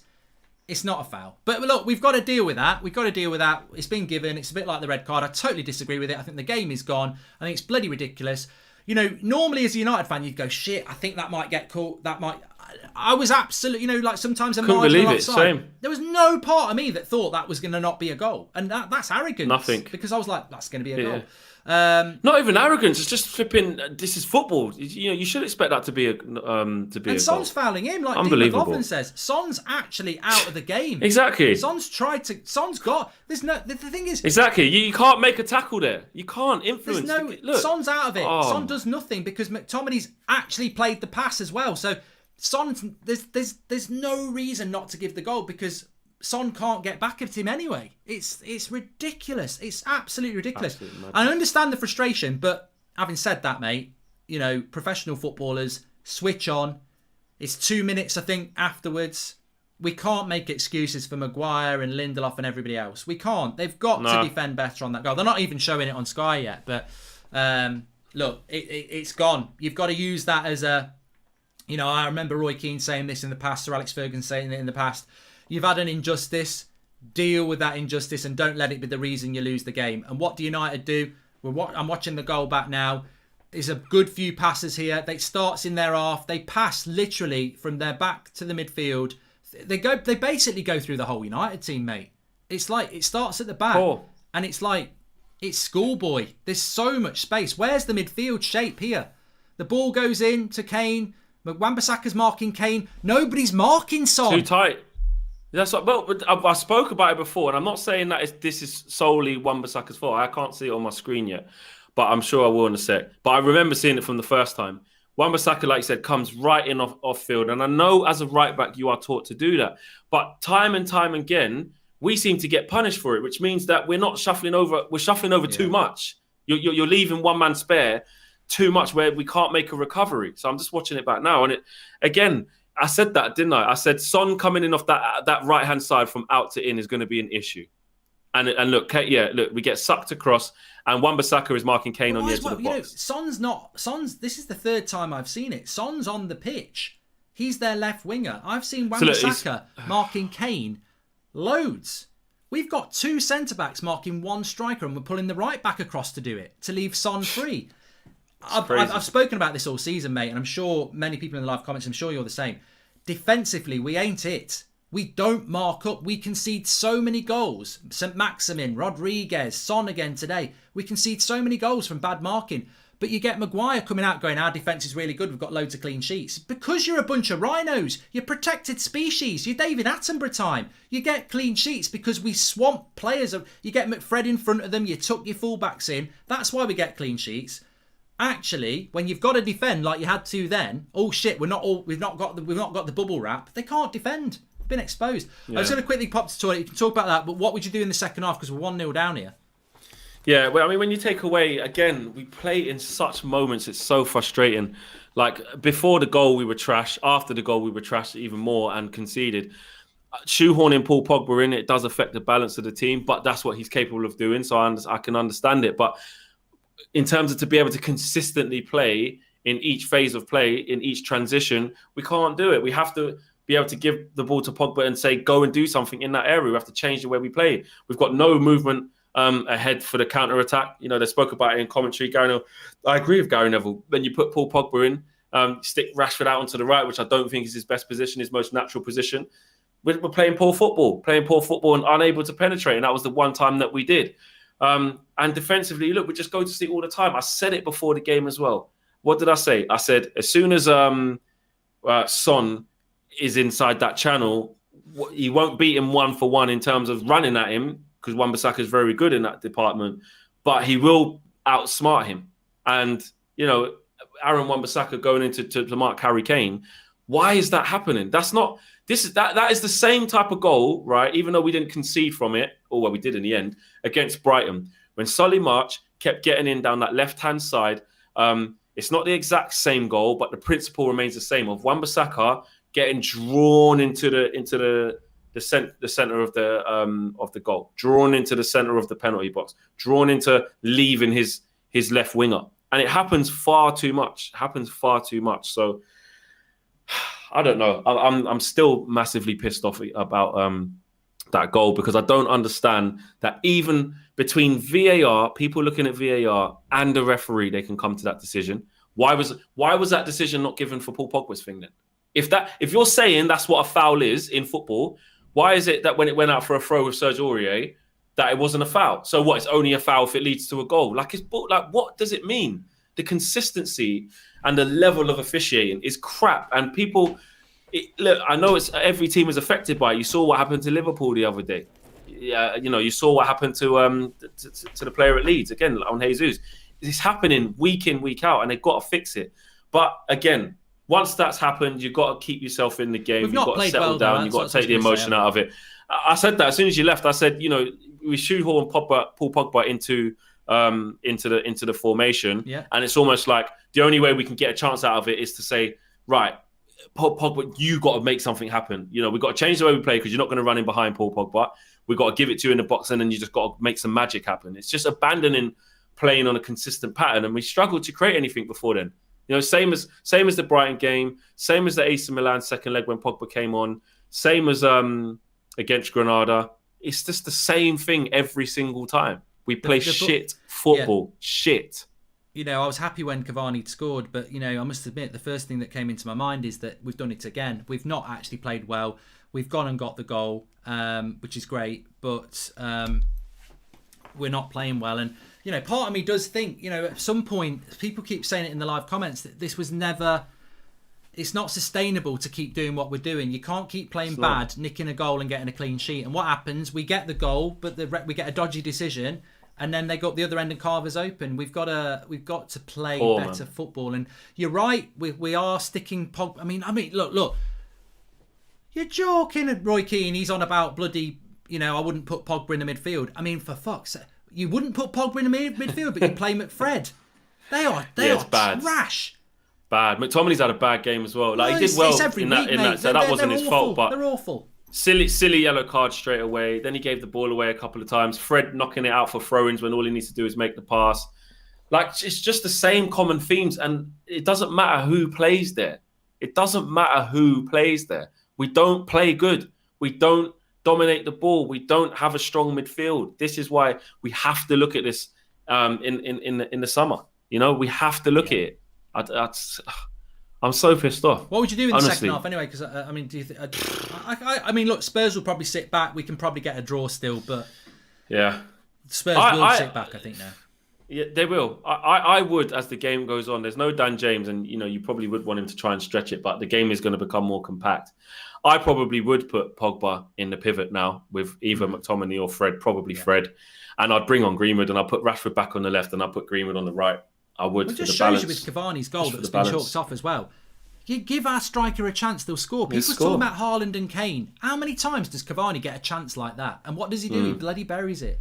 Yeah, exactly. Well, the game's poised for us to maybe try and nick one and get the draw like I predicted. But you predicted worse than that. But it's going to be tough now because, like I said, Spurs are a poor side, but you give them, they can score at any moment, and that's exactly what they did, exactly to a T as I predicted. Well, and now I suppose tactically the danger is I think they'll sit off us, but also if we attack, they'll pick us off. They'll pick us off because our defence is only good when we play this shit brand of football, which is sit deep, slow ball, hit a long ball, protect the centre backs. We've now got to leave the centre backs a bit, and with people like Son and Kane, I've seen what they can do. So it's going to be very interesting how Ollie tries to get back into it. Yeah, and you know what? It will be a good test of character, though. At this precise moment, you look at our away record; it is still amazing. We haven't lost in so long. Yeah, that's we're 1-0. We're 1-0 down at half time against Jose, against the stubborn Spurs, against the Spurs that is there to be got at. By the way, Leicester lost today. I know a loss wouldn't be a catastrophe. It's not. It's not a catastrophe, but what are we made of? Can we prove why that away record is so good? I just want to see a reaction now. Now I'm starting to calm down a bit. It's gone, like you said. The first half's gone. A calamity of errors from officials and ourselves to not get the goal and then to go and concede one. But what kind of reaction have we got? What's Ollie got in the tank? Can he get a reaction out of them and can he change it? All right, we'll see you on the fan forum, mate. And thanks very much for tuning in. Cool. Speak to you in a bit, pal. Yeah, I mean, I agree with Flex, really. It's... I'd like to... there's no changes at half-time, by the way. But I would like to have seen Paul Pogba brought in more centrally. And I do feel that, we've just got to get on with it now. I think it's a poor decision.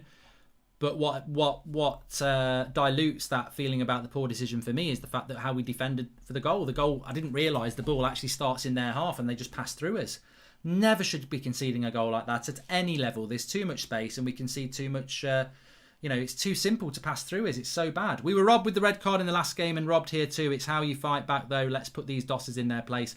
Yeah, it's a real challenge, like Flex says, for Ollie, because 45 minutes, 1-0 down, 11 against 11. That's not an excuse to lose the game, is it? So what have we got in the second half? The VR decision is a joke, yet the defending by Lindelof especially is so poor as he misses his kick completely. Plus, have we created any other chances, says Salah Ahmed.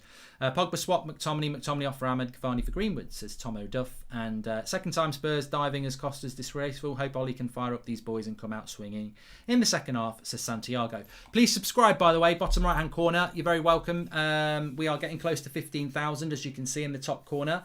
So please subscribe. We're a couple of hundred away.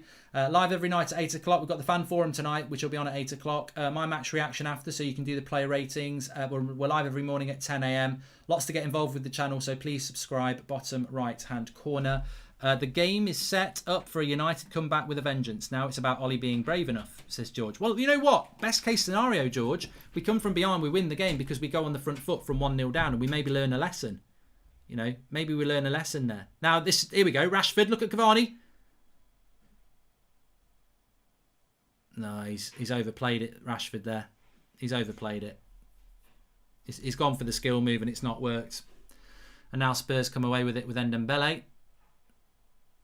Good tackle by Fred. And that's well late. He'll be getting a yellow for that. Now, nice ball into Kane. I don't know whether Fred will get away with a yellow card here. He was late on Ndombele. Yep, yellow card for Fred. Fred in the book as well. Great.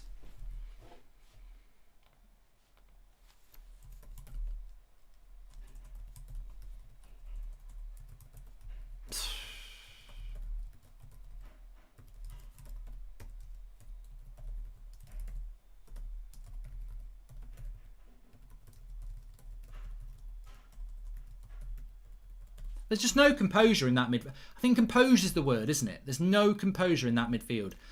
They can't run with the ball. They can't pass the ball. They can't mark people, and they also can't tackle properly. I mean, I'm struggling to see what they've got apart from energy. Change to 4-4-2 the United way. McBollocks and Fred off. Ahmed and Rashford wingers. Pogs and Bruno CM. Cavani and Greenwood centre forward, says Wayne Greener. I think that's way too expansive for anybody to do that these days. Mark, you say you'd want Roy Keane back in this side if you could, but would he even last 45 minutes every game given the terrible officiating, says Sid T. Yeah, it's interesting. Would Roy Keane actually last the modern game? My nan has a better passing range than Fred, says Sebastian Bodry. Nice ball into the back. Wan-Bissaka. That is actually shit from Wan-Bissaka. It looks good because of the fact that Lloris doesn't hold it. But if you watch it again, Cavani's unmarked in the middle. Watch this. Watch this. Luke Shaw, if he gets that back across the face of the goal, it's a goal for Cavani.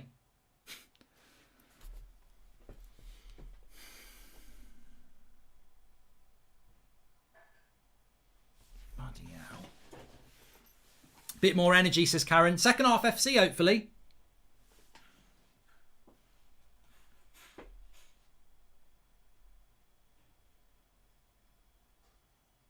Come on, Pogba. Come on, lads. Come on. Let's go. Come on, Len. Let's go. Put Pogba in the middle, Ollie. That might be an idea. Put Pogba in the middle, get a proper winger on, and get one of your crappy midfielders off. They're both on a yellow card anyway now, so why keep them on? We need to win this, says Sebastian Bodry. It does get tight in the league if we don't win. West Ham are 5 points behind us, Leicester are 4 points behind us, and Chelsea are 6 points behind us. During Granada game, I asked, what does McTominay offer? Honestly, if he wasn't from Academy, people would be objective on his assessment. Sharath, I think you have to... I mean, Manchester United's all about the youth, so I think you have to...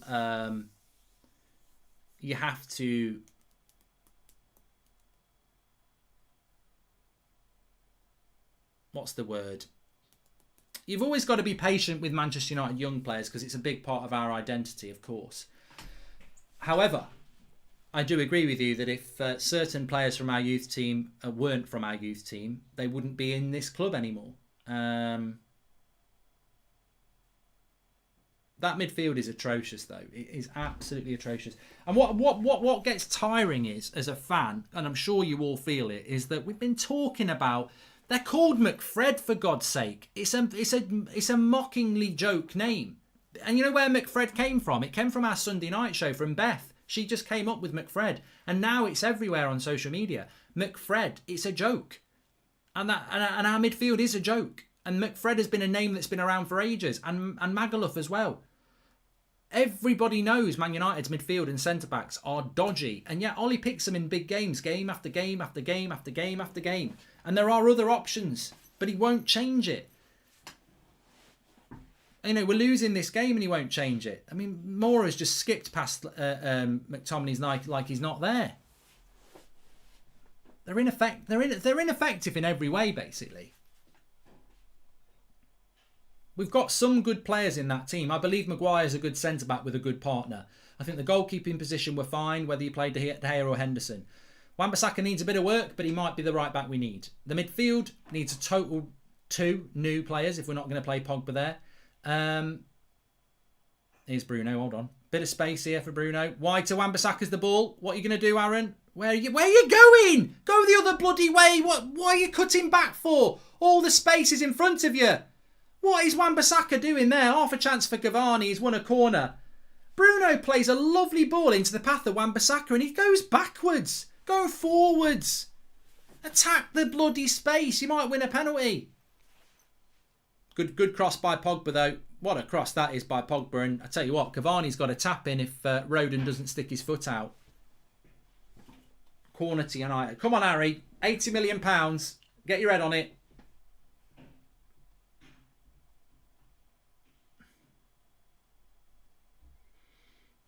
Luke Shaw. No. No one's attacking that except for Harry Kane. And oh my God. Good night, Fred. What the bloody hell is that? That's about the 3rd time in this game. Under no pressure, he passes it out for a throw-in from the ball that comes out to us. I mean, I know we're joking about passports and stuff, but on a serious note, this is Premier League football. That's possession for United, gifted to Spurs under no pressure. I know we can laugh and take the piss, but actually it's serious. We're giving up possession because we've got inadequate players in our midfield.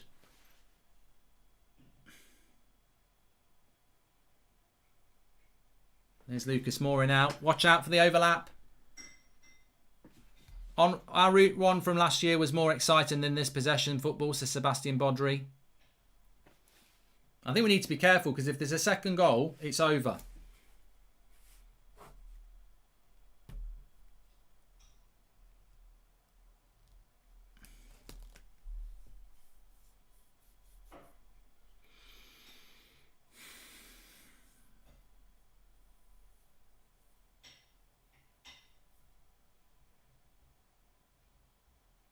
Oh, for fuck's sake! What's Fred? Fred's. Oh, it's a bloody mess in that midfield. It's like the Chuckle Brothers. McTominay and Fred are like the Chuckle Brothers. That was like an episode of the Chuckle Brothers condensed into 10 seconds. To me, to you, to you, to me, to me, to you. Embarrassing. How can you build something on that sort of a platform?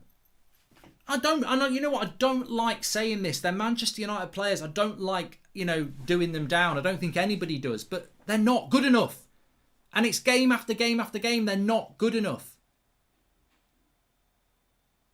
Get better players in that position. Bring Matic on. Try Van der Beek. Put Pogba in there. But stop flogging a dead horse. They ain't good enough.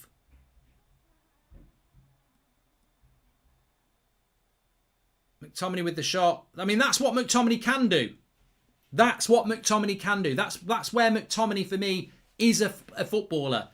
Edge of the box, get him on the shot. But on the edge of our box, get rid of him.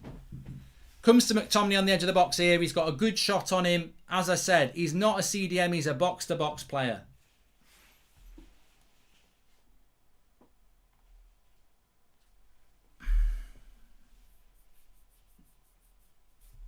Why doesn't Ollie see what we see? At least subs on, says M&K. It's about trust with Ollie. He just sticks with the favourites because, grind out a result, nick a goal. I trust you more than I trust my bench and all that jazz. That's why he doesn't change it. Turning off the game and watch along, can't be arsed with it. More fans of other teams in here than United fans, says Liam. And headed away. We were passing the ball. Fred passed out to the left back, but not fast enough. By time Shaw gets it. Spurs back in shape, says Dazu W. The PE teacher should take Fred off and put Donny on. He wouldn't do a worse job. I mean, seriously, why would you not take Fred off and get Donny on? I mean, could Donny seriously do a worse job than Fred?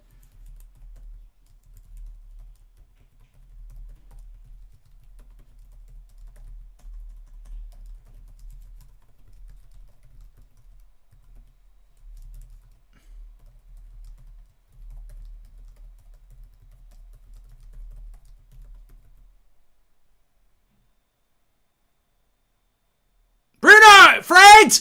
Oh my God, Fred scored a goal! Oh my God, Fred has scored a goal for Manchester United. He sat the haters down, he sat the whole fan base down, and it's 1-1. I can't fucking believe it. This is life, this is football, this is why we love it. Unbelievable. Manchester United 1-1. Put that in your pipe and smoke it, Chris Kavanagh. See if you can find a way to not do this. He's just found his passport. Brazilian. The Brazilian Fred just suddenly appeared like Spider-Man ripping off his suit. Can the real Fred stand up? He just decides to go on a mazy little run forward. A few one-touch passing. A brilliant bit of play. Cavani with the shot. And Fred's there for the tap-in to make it 1-1 to Manchester United. And I tell you what. You know what? Hands up, Fred. We'll have some of that. Fred, 1-1. Lovely stuff. I tell you what, the best thing is, I'm so glad I didn't tweet the tweet I was literally about to... I'm tempted to send it because it would be funny. I was literally just about to send, could Donny seriously do a worse job than Fred at this stage? I think it would be impossible to play this shit. Fred. 1-1. Manchester United. Well, we deserve that. We do deserve that from the most unlikely of sources, but we do deserve it because we should have had a goal in the first half. So pick your tears out of that, Spurs.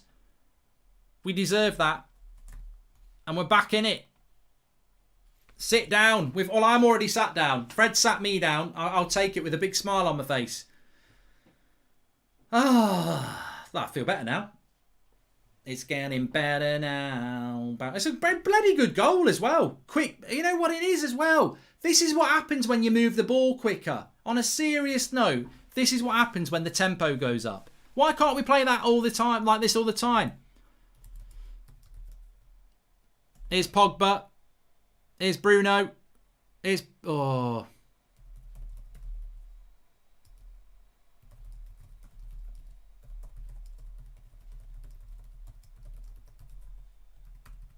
Tempo goes up.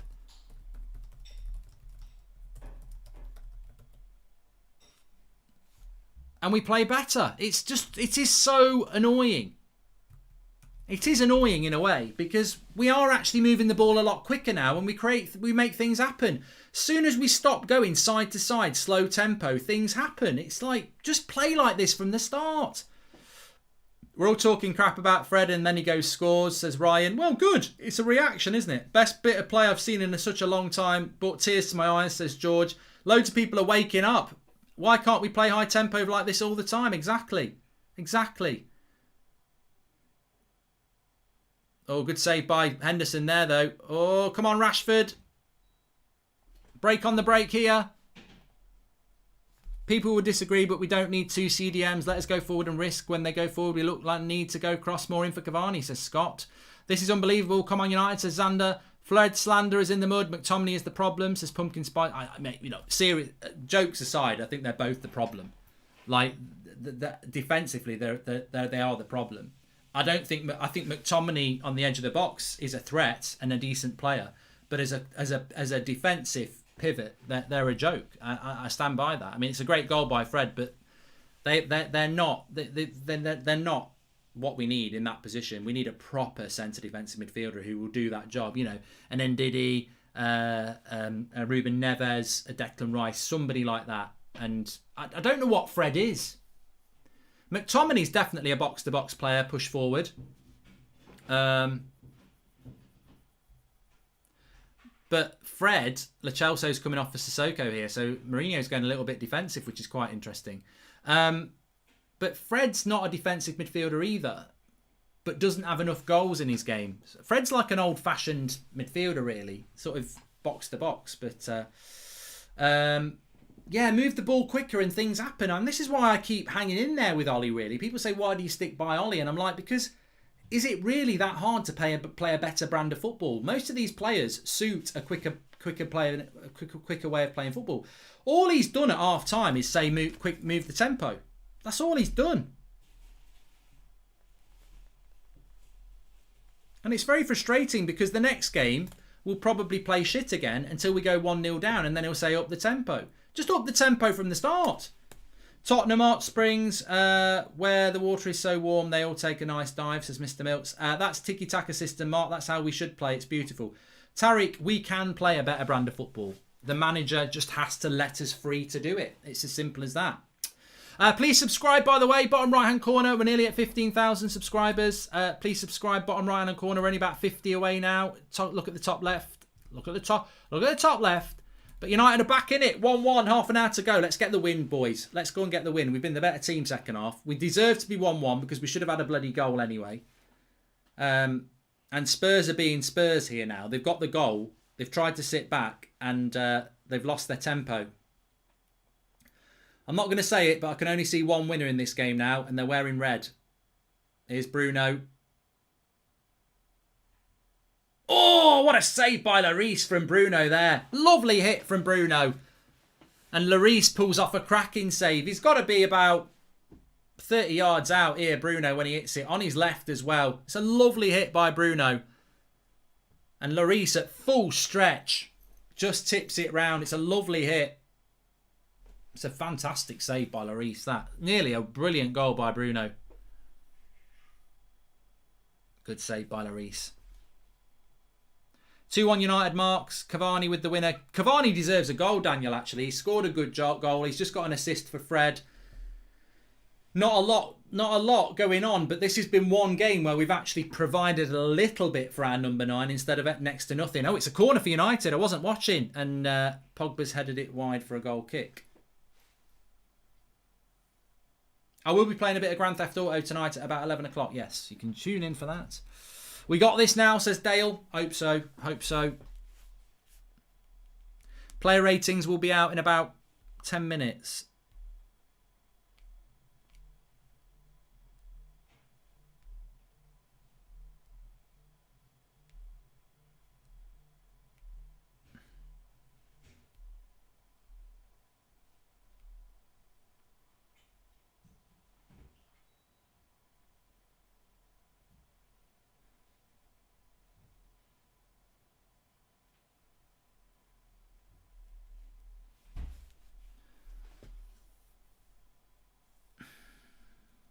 Cavani man of the match, says C. Tyler. Oh, for fuck's sake. Come on.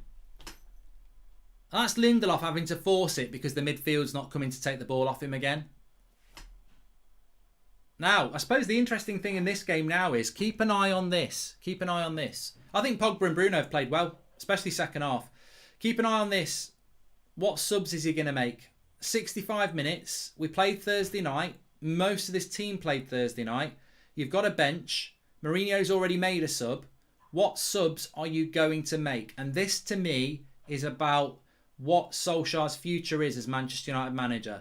Because a decent coach knows he's got to make subs now, but what subs is he going to make? Or will he revert to type and go, I don't know what to do. I don't know what to do, so I'm not going to change anything. Now, will he make any subs or will he not? Wan-Bissaka's got a bit of space. Put it in. No, another corner.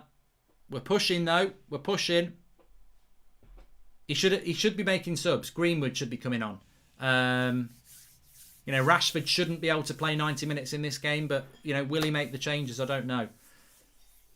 He's got to learn to trust his bench. He's got to learn that when you play Thursday, Sunday, freshness will matter. He's got to learn that that's what all the good coaches... I mean, Mourinho, he played under Sir Alex. Sir Alex was the master at making substitutions.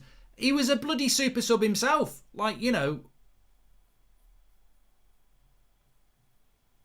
Bruno's on this corner. We've took Luke Shaw off it. Up we go. Harry Kane clears it. Rashford wins it well. Nice to see Rashford winning a header like that, because he's got his injuries. Bruno, Pogba. Oh, what's Pogba doing? What? Pogba's gone for some mad flick. It should have been 2-1. I don't know what Pogba was doing there. And Luke Shaw will get a yellow card. It was a very clever foul. Very clever foul by Luke Shaw there. They haven't shown the replay. Bruno gets it on the back post. Crosses it for Pogba. And I don't know what Pogba does. I think he tries some flick. He should have scored. But we haven't seen it back, so we don't know for sure. Here's Ndembele in the box for Spurs. Reguilon wins a corner at the other end. Let's watch this from Pogba. I mean, look, maybe. I mean, Luke Shaw gets the yellow card he was always going to get. It's called a back heel mark. I've only seen it live. I haven't seen it. Add the referee as an option to player ratings, says Sonny. Yeah, Luke Shaw's... I want to see Pogba's chance, not Luke Shaw's yellow. I know that was a yellow. It was a clever foul by it. Here it is. Comes out to Bruno. No, it's a bit difficult. That's difficult for Pogba. It's not an easy chance. He's got his back to it. It wouldn't... I think Lloris would have saved it. It's a little bit different. It's a little bit difficult. What a pass by Shaw, you're right. Corner to Spurs. Come on, United. We've got this. Headed away by Pogba. Here's Ndembele. Son. I'd fancy us to... Well, I think a draw is a good result for Manchester United. I think Ollie would have took a draw before it. But if we can win it... Nice ball into Reguilon. I don't see Spurs... I think Spurs have bottled it now. Here's Son. That's a goal kick. Spurs heads have gone, I reckon. I think it'll end in a draw, says KA. Thanks everyone for tuning in, by the way. Make sure you subscribe, bottom right hand corner. Very close to 15,000. And interesting game. I said it would have action points, and it's been, to be fair, for us United fans, this has been very exciting compared to what we've been watching for the last few weeks. It's actually been, it's actually quite an exciting game. I would say if United win this game, if we can turn this into a win though, I think top 4 is pretty much ours unless we hugely bottle it, which I don't think we would. But I think if we can win this, we've more or less got second place. McTominay's got to be careful there. Good tackle by McTominay. Here's Rashford. Take Rashford and Fred off, says Sebastian. I don't think he's going to take anybody off again. The PE teacher should take Fred off and put Donny on, says Oliver H. It's the only disappointment in this game is that he won't make any subs. Well, he might make some, but I don't think he will. He's got tunnel vision. He lives for the moment, Ollie, and it's like, who do I take off? I don't want to upset anybody. Maguire with another long ball. We do it a lot of long balls, don't we? Reguilon. Rashford. Lay it. Go on, Fred. Player 1-2. It's on. Here's Bruno. What a cross. Lloris gets onto it. I tell you what, Bruno with a little bit more space second half has been so much better. Get Mata, Matic and Dan James on, says Ricky. 1-2, the starters are on yellow, says Michael Tomko. Well, Maguire's just got a yellow card there. I don't know what that was all about. Let's have a look. Oh, yeah. He loses control, Maguire, and Harry Kane's away. It's always going to be a yellow. It's my birthday, says Ashley Crane today. Hope United can cap off my day with a great win. Much improved second half. Come on, United. Happy birthday to Ashley Crane. Look, I think United second half have played really, really well. Really well. Not amazing, but I mean, look, it's not hard to play better than the first half. But the big problem is, why don't we just play why do we have to go 1-0 down to start upping the tempo? Seems a common theme that when teams around us, City and Leicester drop points, we fail to take advantage of it. Hope that changes today, says Nick. I don't see anybody winning this apart from us. I know that's a dangerous statement, but I can't believe Luke Shaw since we bought Tellez that outside of football was just wow, says Zio.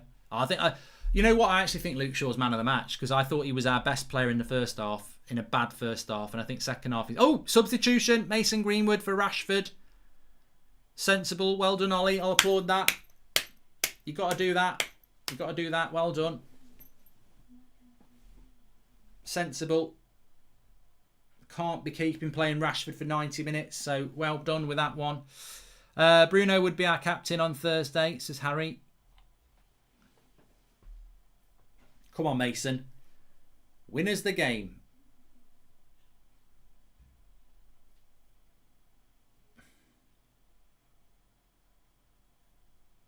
Here we go. Go on, Wan-Bissaka.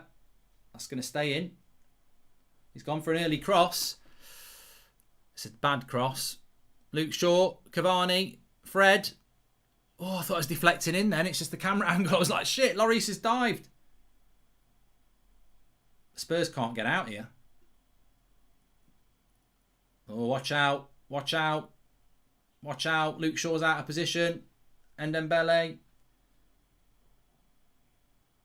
Spurs have got options. We've worked. I think we're all right. We've got people back. Here's Harry Kane. We're safe. We're all right. Oh, bloody hell. Good save by Henderson. Corner to Spurs. Be careful there. He won't take Fred off and put Don. He won't take Fred or McTominay off now. No way.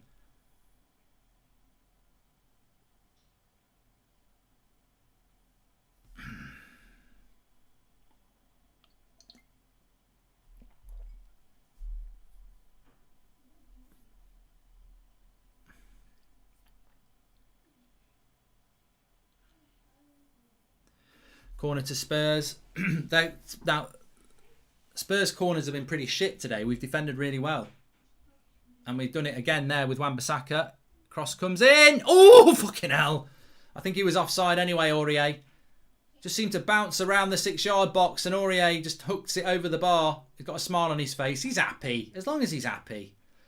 72 minutes in. I'll just check if the player ratings are out yet. I mean, you might not want to do your player ratings yet. Might be a little bit early. Oh, there it is. It is there. He would have been miles off Aurier as well. Oh, no, in this ref, he would have said you're on.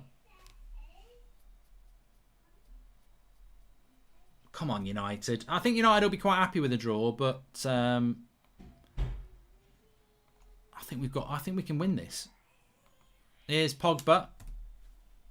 Just dropping the link in the video description for the player ratings. Luke Shaw. I think Luke Shaw and Cavani. Pogba, that's the ball.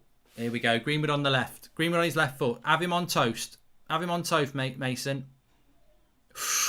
Bloody hell, he nearly had him. Good shot. Long way out, Mason Greenwood. Goes for the bottom corner, and Lloris has to put it out for a corner. Did it go for a corner? This is where you want Greenwood. Isolated up against the fullback. No, it's side netting. Side netting. Player ratings are out. Links in the video description if you're interested. Mark every player out of 10, 6 being the average, and put a star next to your man of the match. Whoa, whoa, whoa, whoa, whoa, whoa, whoa, whoa, whoa. Whoa.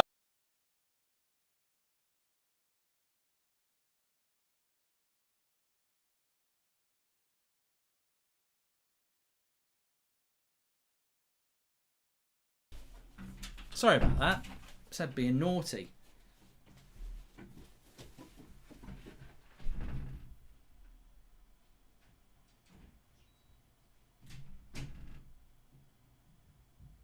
McTominay goes back to Henderson. 15 minutes to go. Who are you going for? I actually think it will probably end in a draw, but I can't see Spurs winning it. Anything can happen in football. I'm not jinxing it, but I think if United want it, it's there to be won. Draw's not a bad result for United, but if United want it, we can win it.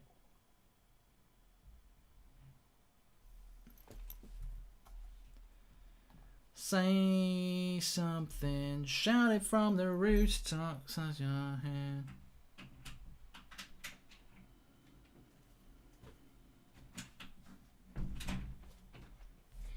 I'd love to see Diallo come on. I'd love to see Donny come on. He won't do it. He won't do it, I'm afraid. The ball for Aaron Wan-Bissaka has been on all day. Right-hand side, definitely. Well, it's a long way out here. You're not going to shoot from here. It's going to have to be a dink to the back post and look at... very central for Bruno. He must be about, what, 35 yards out?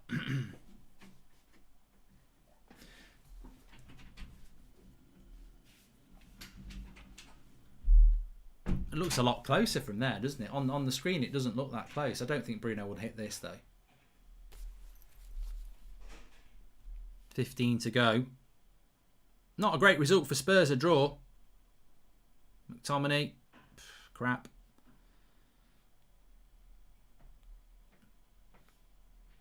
I mean, yeah, you know what? Seriously, though. I mean, we've done well to get back from 1-0 down at half-time, but I still think there's one or two performances out there for United that have been shoddy. Really shoddy. One of them's wearing yellow boots. Here's Greenwood. Go on, Mason. No. Go on, then. Well, look at... I think Bruno's played well second half. He's gone down, though. I don't know what Bruno's done there. Mad theory, but what if De Gea always said he would stay at United till he had his first child, and now he's passing the reins over to Henderson as his last act before he moves back to Spain? True Red. It's a nice story, Jonathan Matthews, but how does that work when you've got 2.5 years of a 350k a week contract and you're worth £50 million? It's all fine and well if someone's willing to pay us the money for him, but it's not. We're not a charity. Can we trust Fred and Scott as a solid partnership? No, I think McTominay's been shit today. I mean, give Fred his dues for scoring the goal, but if Fred doesn't score that goal, you lot are giving him pelters. I mean, I'm tell you what, I'm really interested to see what people's player ratings are for Fred. Because if he doesn't score that goal, I've done this enough. You'd have given him 3. So what are you going to do? Give him a 7 or an 8 for scoring 1 goal? I mean, his overall play has been pretty poor. I mean, he's the reason we're 1-1, but I don't think McTominay and Fred have played that well. You've got to give Fred credit for getting the goal, but McTominay...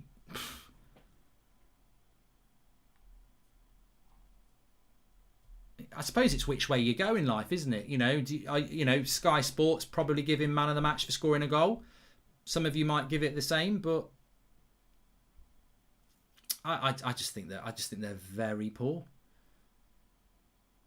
But I think they've both done better in the second half because they've both been given license to go forward. Whereas this slow, turgid side to side, I think what we've seen today is the difference between when we're behind and when we're grinding out results. When we're grinding out results, it's very boring, and then when we change, get in! What a goal, Cavani! He's got the goal he deserves. Bang! It's absolutely fantastic. It's a super cross by Mason Greenwood, and Cavani dives in like Tom Daly to head it into the bottom corner, and it's Manchester United 2, it's Spurs 1, and it's Mourinho in the mud, and it's Ollie in the lead. It's a lovely goal, actually. It's a really, really good goal. It comes into Wan-Bissaka. He plays it into Bruno, flicks it into Greenwood, first time cross. And this is what happens when you move the ball quick. There's no touches from Greenwood. It's just instantly into the box. The defence can't set itself. If Mason Greenwood takes a touch, the defence sets itself. It's like Cavani's goal in the first half that wrongly got chucked out. Pogba plays the pass. Cavani hits it first time. Cavani sets Rashford up with a pass first time. Greenwood puts a pass in first time. Cavani scores the goal. You get the ball in quick. You score the goals. You give the chances to our striker. We don't need a new striker. We just need to give our striker the chances. We've seen him have 2 good chances today. We've seen 2 good goals. One of them was unbelievably chalked off. I told you, didn't I? I fancied us to go and win this in the second half. The tempo's gone up.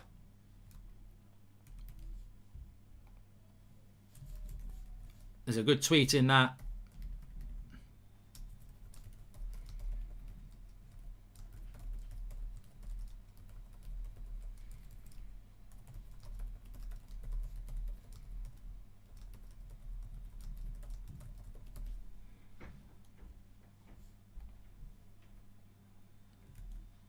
Ten to go. Manchester United 2-1 up. And as I was just saying, funnily enough, just what I was saying just before that game, you look at the way we played against Granada. You look at the first half today. Absolute shit football. Like, let's call a spade a spade. Crap.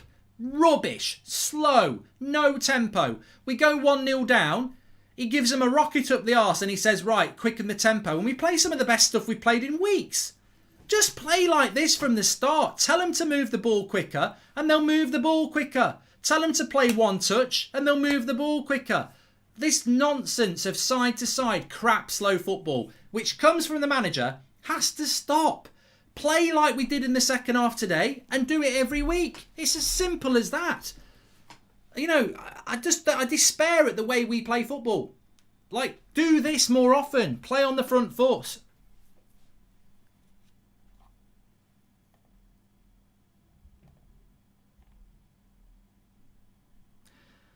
Yeah, Kane will be looking at that now, won't he? Greenwood, the sub, makes the difference. Gets in. What a ball. Come on. That's a delightful cross from Mason Greenwood as well. He deserves it. Absolutely brilliant ball. Andy, you're spot on. Maybe you want to start doing your player ratings now. Links in the video description. Mark every player out of 10. 6 being the average. Star next to your man of the match. The great thing about this result today is that because West Ham beat Leicester, the gap between us and third will go big. With Chelsea and Liverpool and West Ham winning and Leicester losing, the gap to third place goes big and nobody closes up on us.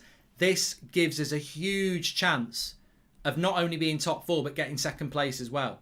And the way we played second half, I've actually seen a United side that I like. Instead of moaning about the crap way we play, I've really enjoyed it the second half. Just play. Lindelof as high up as base, as straight. Well, we've pushed up high. We've moved the ball quicker. Fred and McTominay have actually gone forward rather than just sitting at the back. It's been so much better. And I think what Ollie's done really, really well is he knew what Jose would do. I've got to give Ollie massive credit here.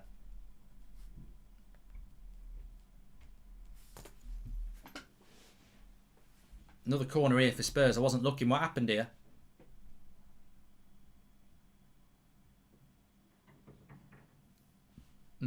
Lindelof gives a corner away here. I mean, Henderson had it. I don't know what Lindelof was doing there. Cavani's a top-class striker. We don't need to buy a striker.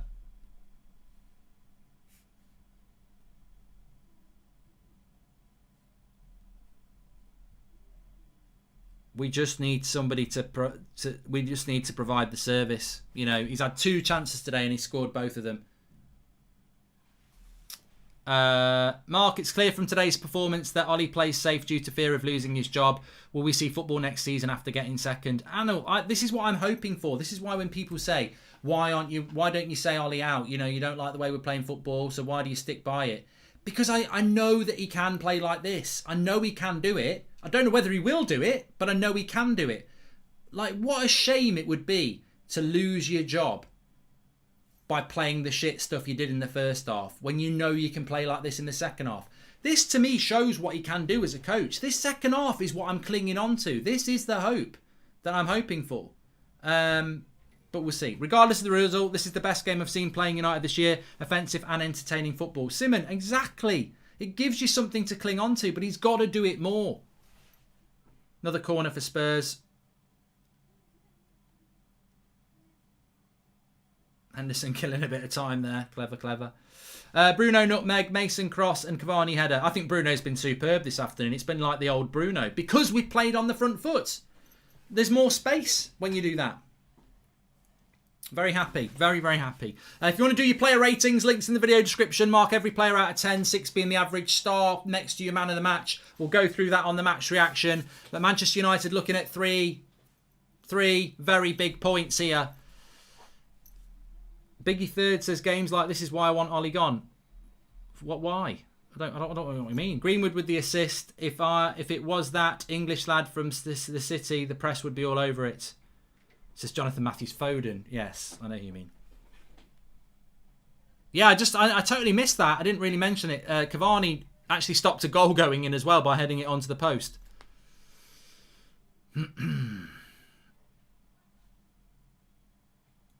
Please subscribe, by the way. Bottom right-hand corner. We're very, very close to 15,000. Bottom right-hand corner to subscribe. We've got the fan forum and the match reaction to come. We're live every morning at 10 a.m. We've also got the show at 8 o'clock every night as well. So get involved with that. 5 minutes to go here. I mean, Mourinho not only looking at a loss, but, you know, this is a big ramification loss for Spurs. They've been dreadful second half. They really have been poor second half. And, you know, top 4 pretty much. I mean, it's not our concern, but top 4 probably gone for Spurs as well.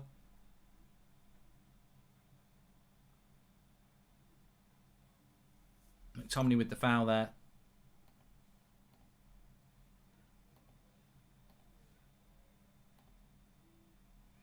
Not that I'm bothered. I've got no interest in what Spurs are doing, but Pogba's just gone down injured here. I don't know what's wrong with him. Hopefully it's a hand injury and not a body injury.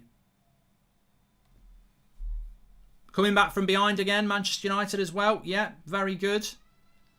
God, Seb's on one today.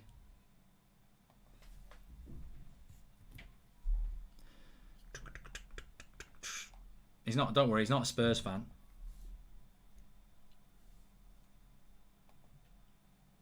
I think he's just upset because McFred is still on.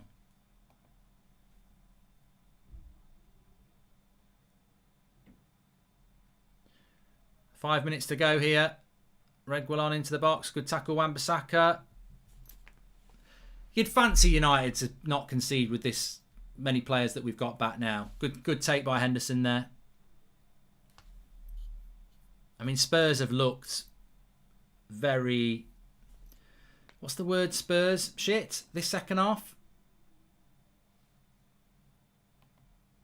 And I've got to give everyone credit. I actually thought Spurs would be more up for it than they have been. I mean, their season in the league basically rested on getting 3 points here. And I don't think they've ever looked like a team capable of doing it. And I suppose that's why they are where they are in the league this season, Spurs. Because they're just so lackluster, aren't they? How does it feel, Mark? You said 3-1 Spurs. I knew we were better than them, even with a dead midfield. Jose sacking soon, says Buster Nut. I'm very happy. As I said there, I really expected a better Spurs performance. Cavani to be the reason for Mourinho's sack. Cavani looks motivated, says John Prusher them. And I'm happy we were winning 2-1, but the brand of football is still dire. Eventually our way playing in the first half will come back to haunt us, says Toby Vischer. Sorry, Jordan Palmer. I didn't miss Cavani's thing. For some reason, I didn't comment on it. I mean, I think Cavani's got to be a big, big shout for man of the match. He scored the match winner. He should have had another goal. I think he's been quality today. Really has been quality.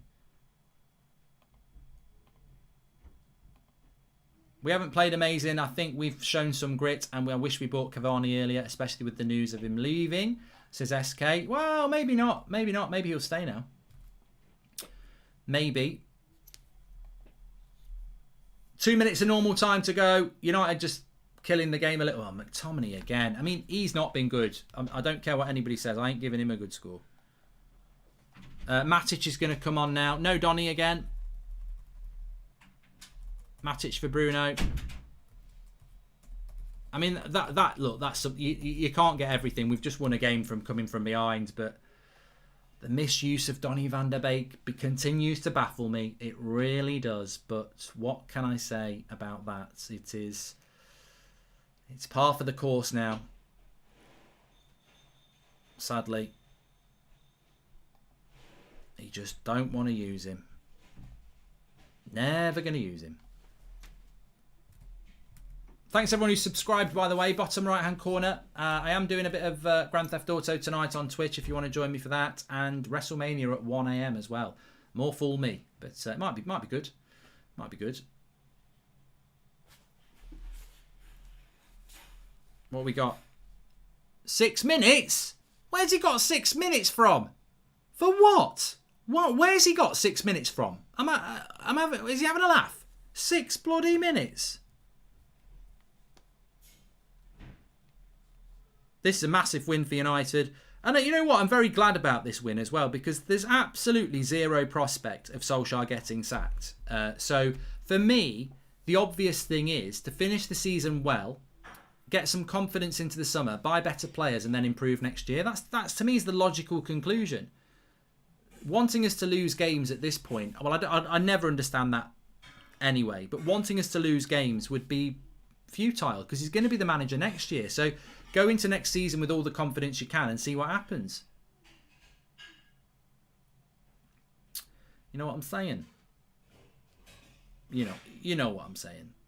Fred's injured now. Can you hear what I'm saying? Gotta say how I feel, 'cause I know your things, and I know that you're real. I know what you're saying, 'cause things are true. Hanging on my reasons, because they are true. Yeah, dreams. Still 4 minutes to go here. 4 minutes to go.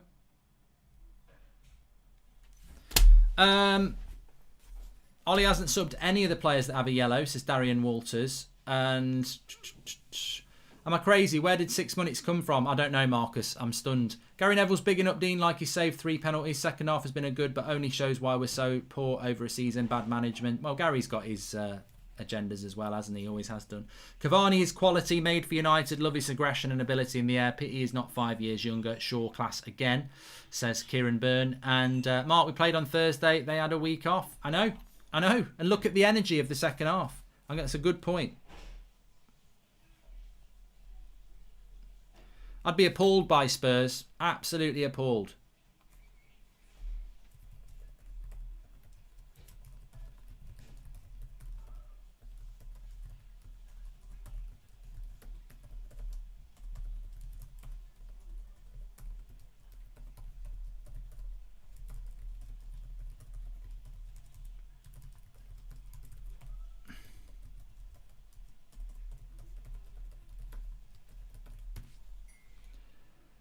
A whole week off and they played like that, yeah. An extra 6 minutes and you take Bruno off. Ollie's a waste man sometimes, says Edmund James.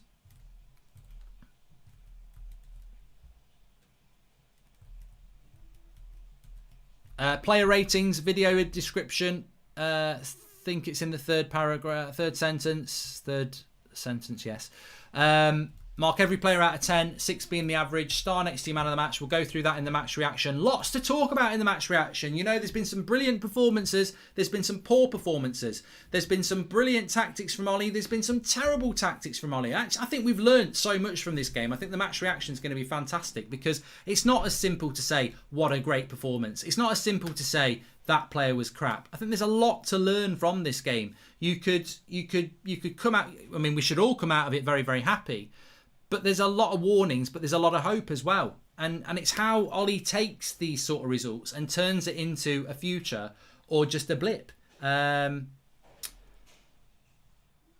Last time Spurs won, now Manchester United is going to win, says Amir. And 6 minutes, where on earth did it come from? I've got no idea why we're playing 6 minutes. No idea. But in relation to the Premier League, of most importance, Manchester United go up to 63 points. We're only 2 points now off what we got last year with 7 games to go. But of more importance, we are 9 points clear of 5th place with 7 games to go. So 7 games is 21 points, and we've got 9, and we're 9 points clear. So, I mean, I think we had top 4 done. I think winning this game, this is just such a big win. This. And look, I'd have took it scrappy, but the way that we've done it second half, we've overwhelmed them. And, you know, first half wasn't great, but we should have gone in 1-1. Second half, we won it 2-0. So there's no doubt Spurs are not the team I thought they were. I'll put my hand up and say I expected more from Spurs. I know they've had some dodgy results this season, but I actually thought they might be a better team than they actually are. They're not. They're not good. You can see why Harry Kane might want to leave. But we're 8 points clear of 4th, and we're now 7 points clear of 3rd. You've got to say that the battle for 3rd and 4th is not one we need to concern ourselves with. We've basically put ourselves into 2nd. Here's Mason Greenwood to cap it off. And he does! Oh, yes! Mason Greenwood arrives. It's 3-1 to Manchester United. That is a demolition job by United in the second half. He's overjoyed. He's got a big smile on his face. Pogba gets his assist and Mason Greenwood gets the goal he deserves. A goal and an assist for Mason Greenwood. Watch it back. Fred pushing forward again. Pogba, still Pogba, wide to Greenwood, stands Regwell up, gets past him and bang. Oh, I tell you, generational talent, Mason Greenwood. Goal and an assist. Absolutely superb. Manchester United have buried Jose here. Give us another 10 minutes and we'd get 6. Absolutely fantastic.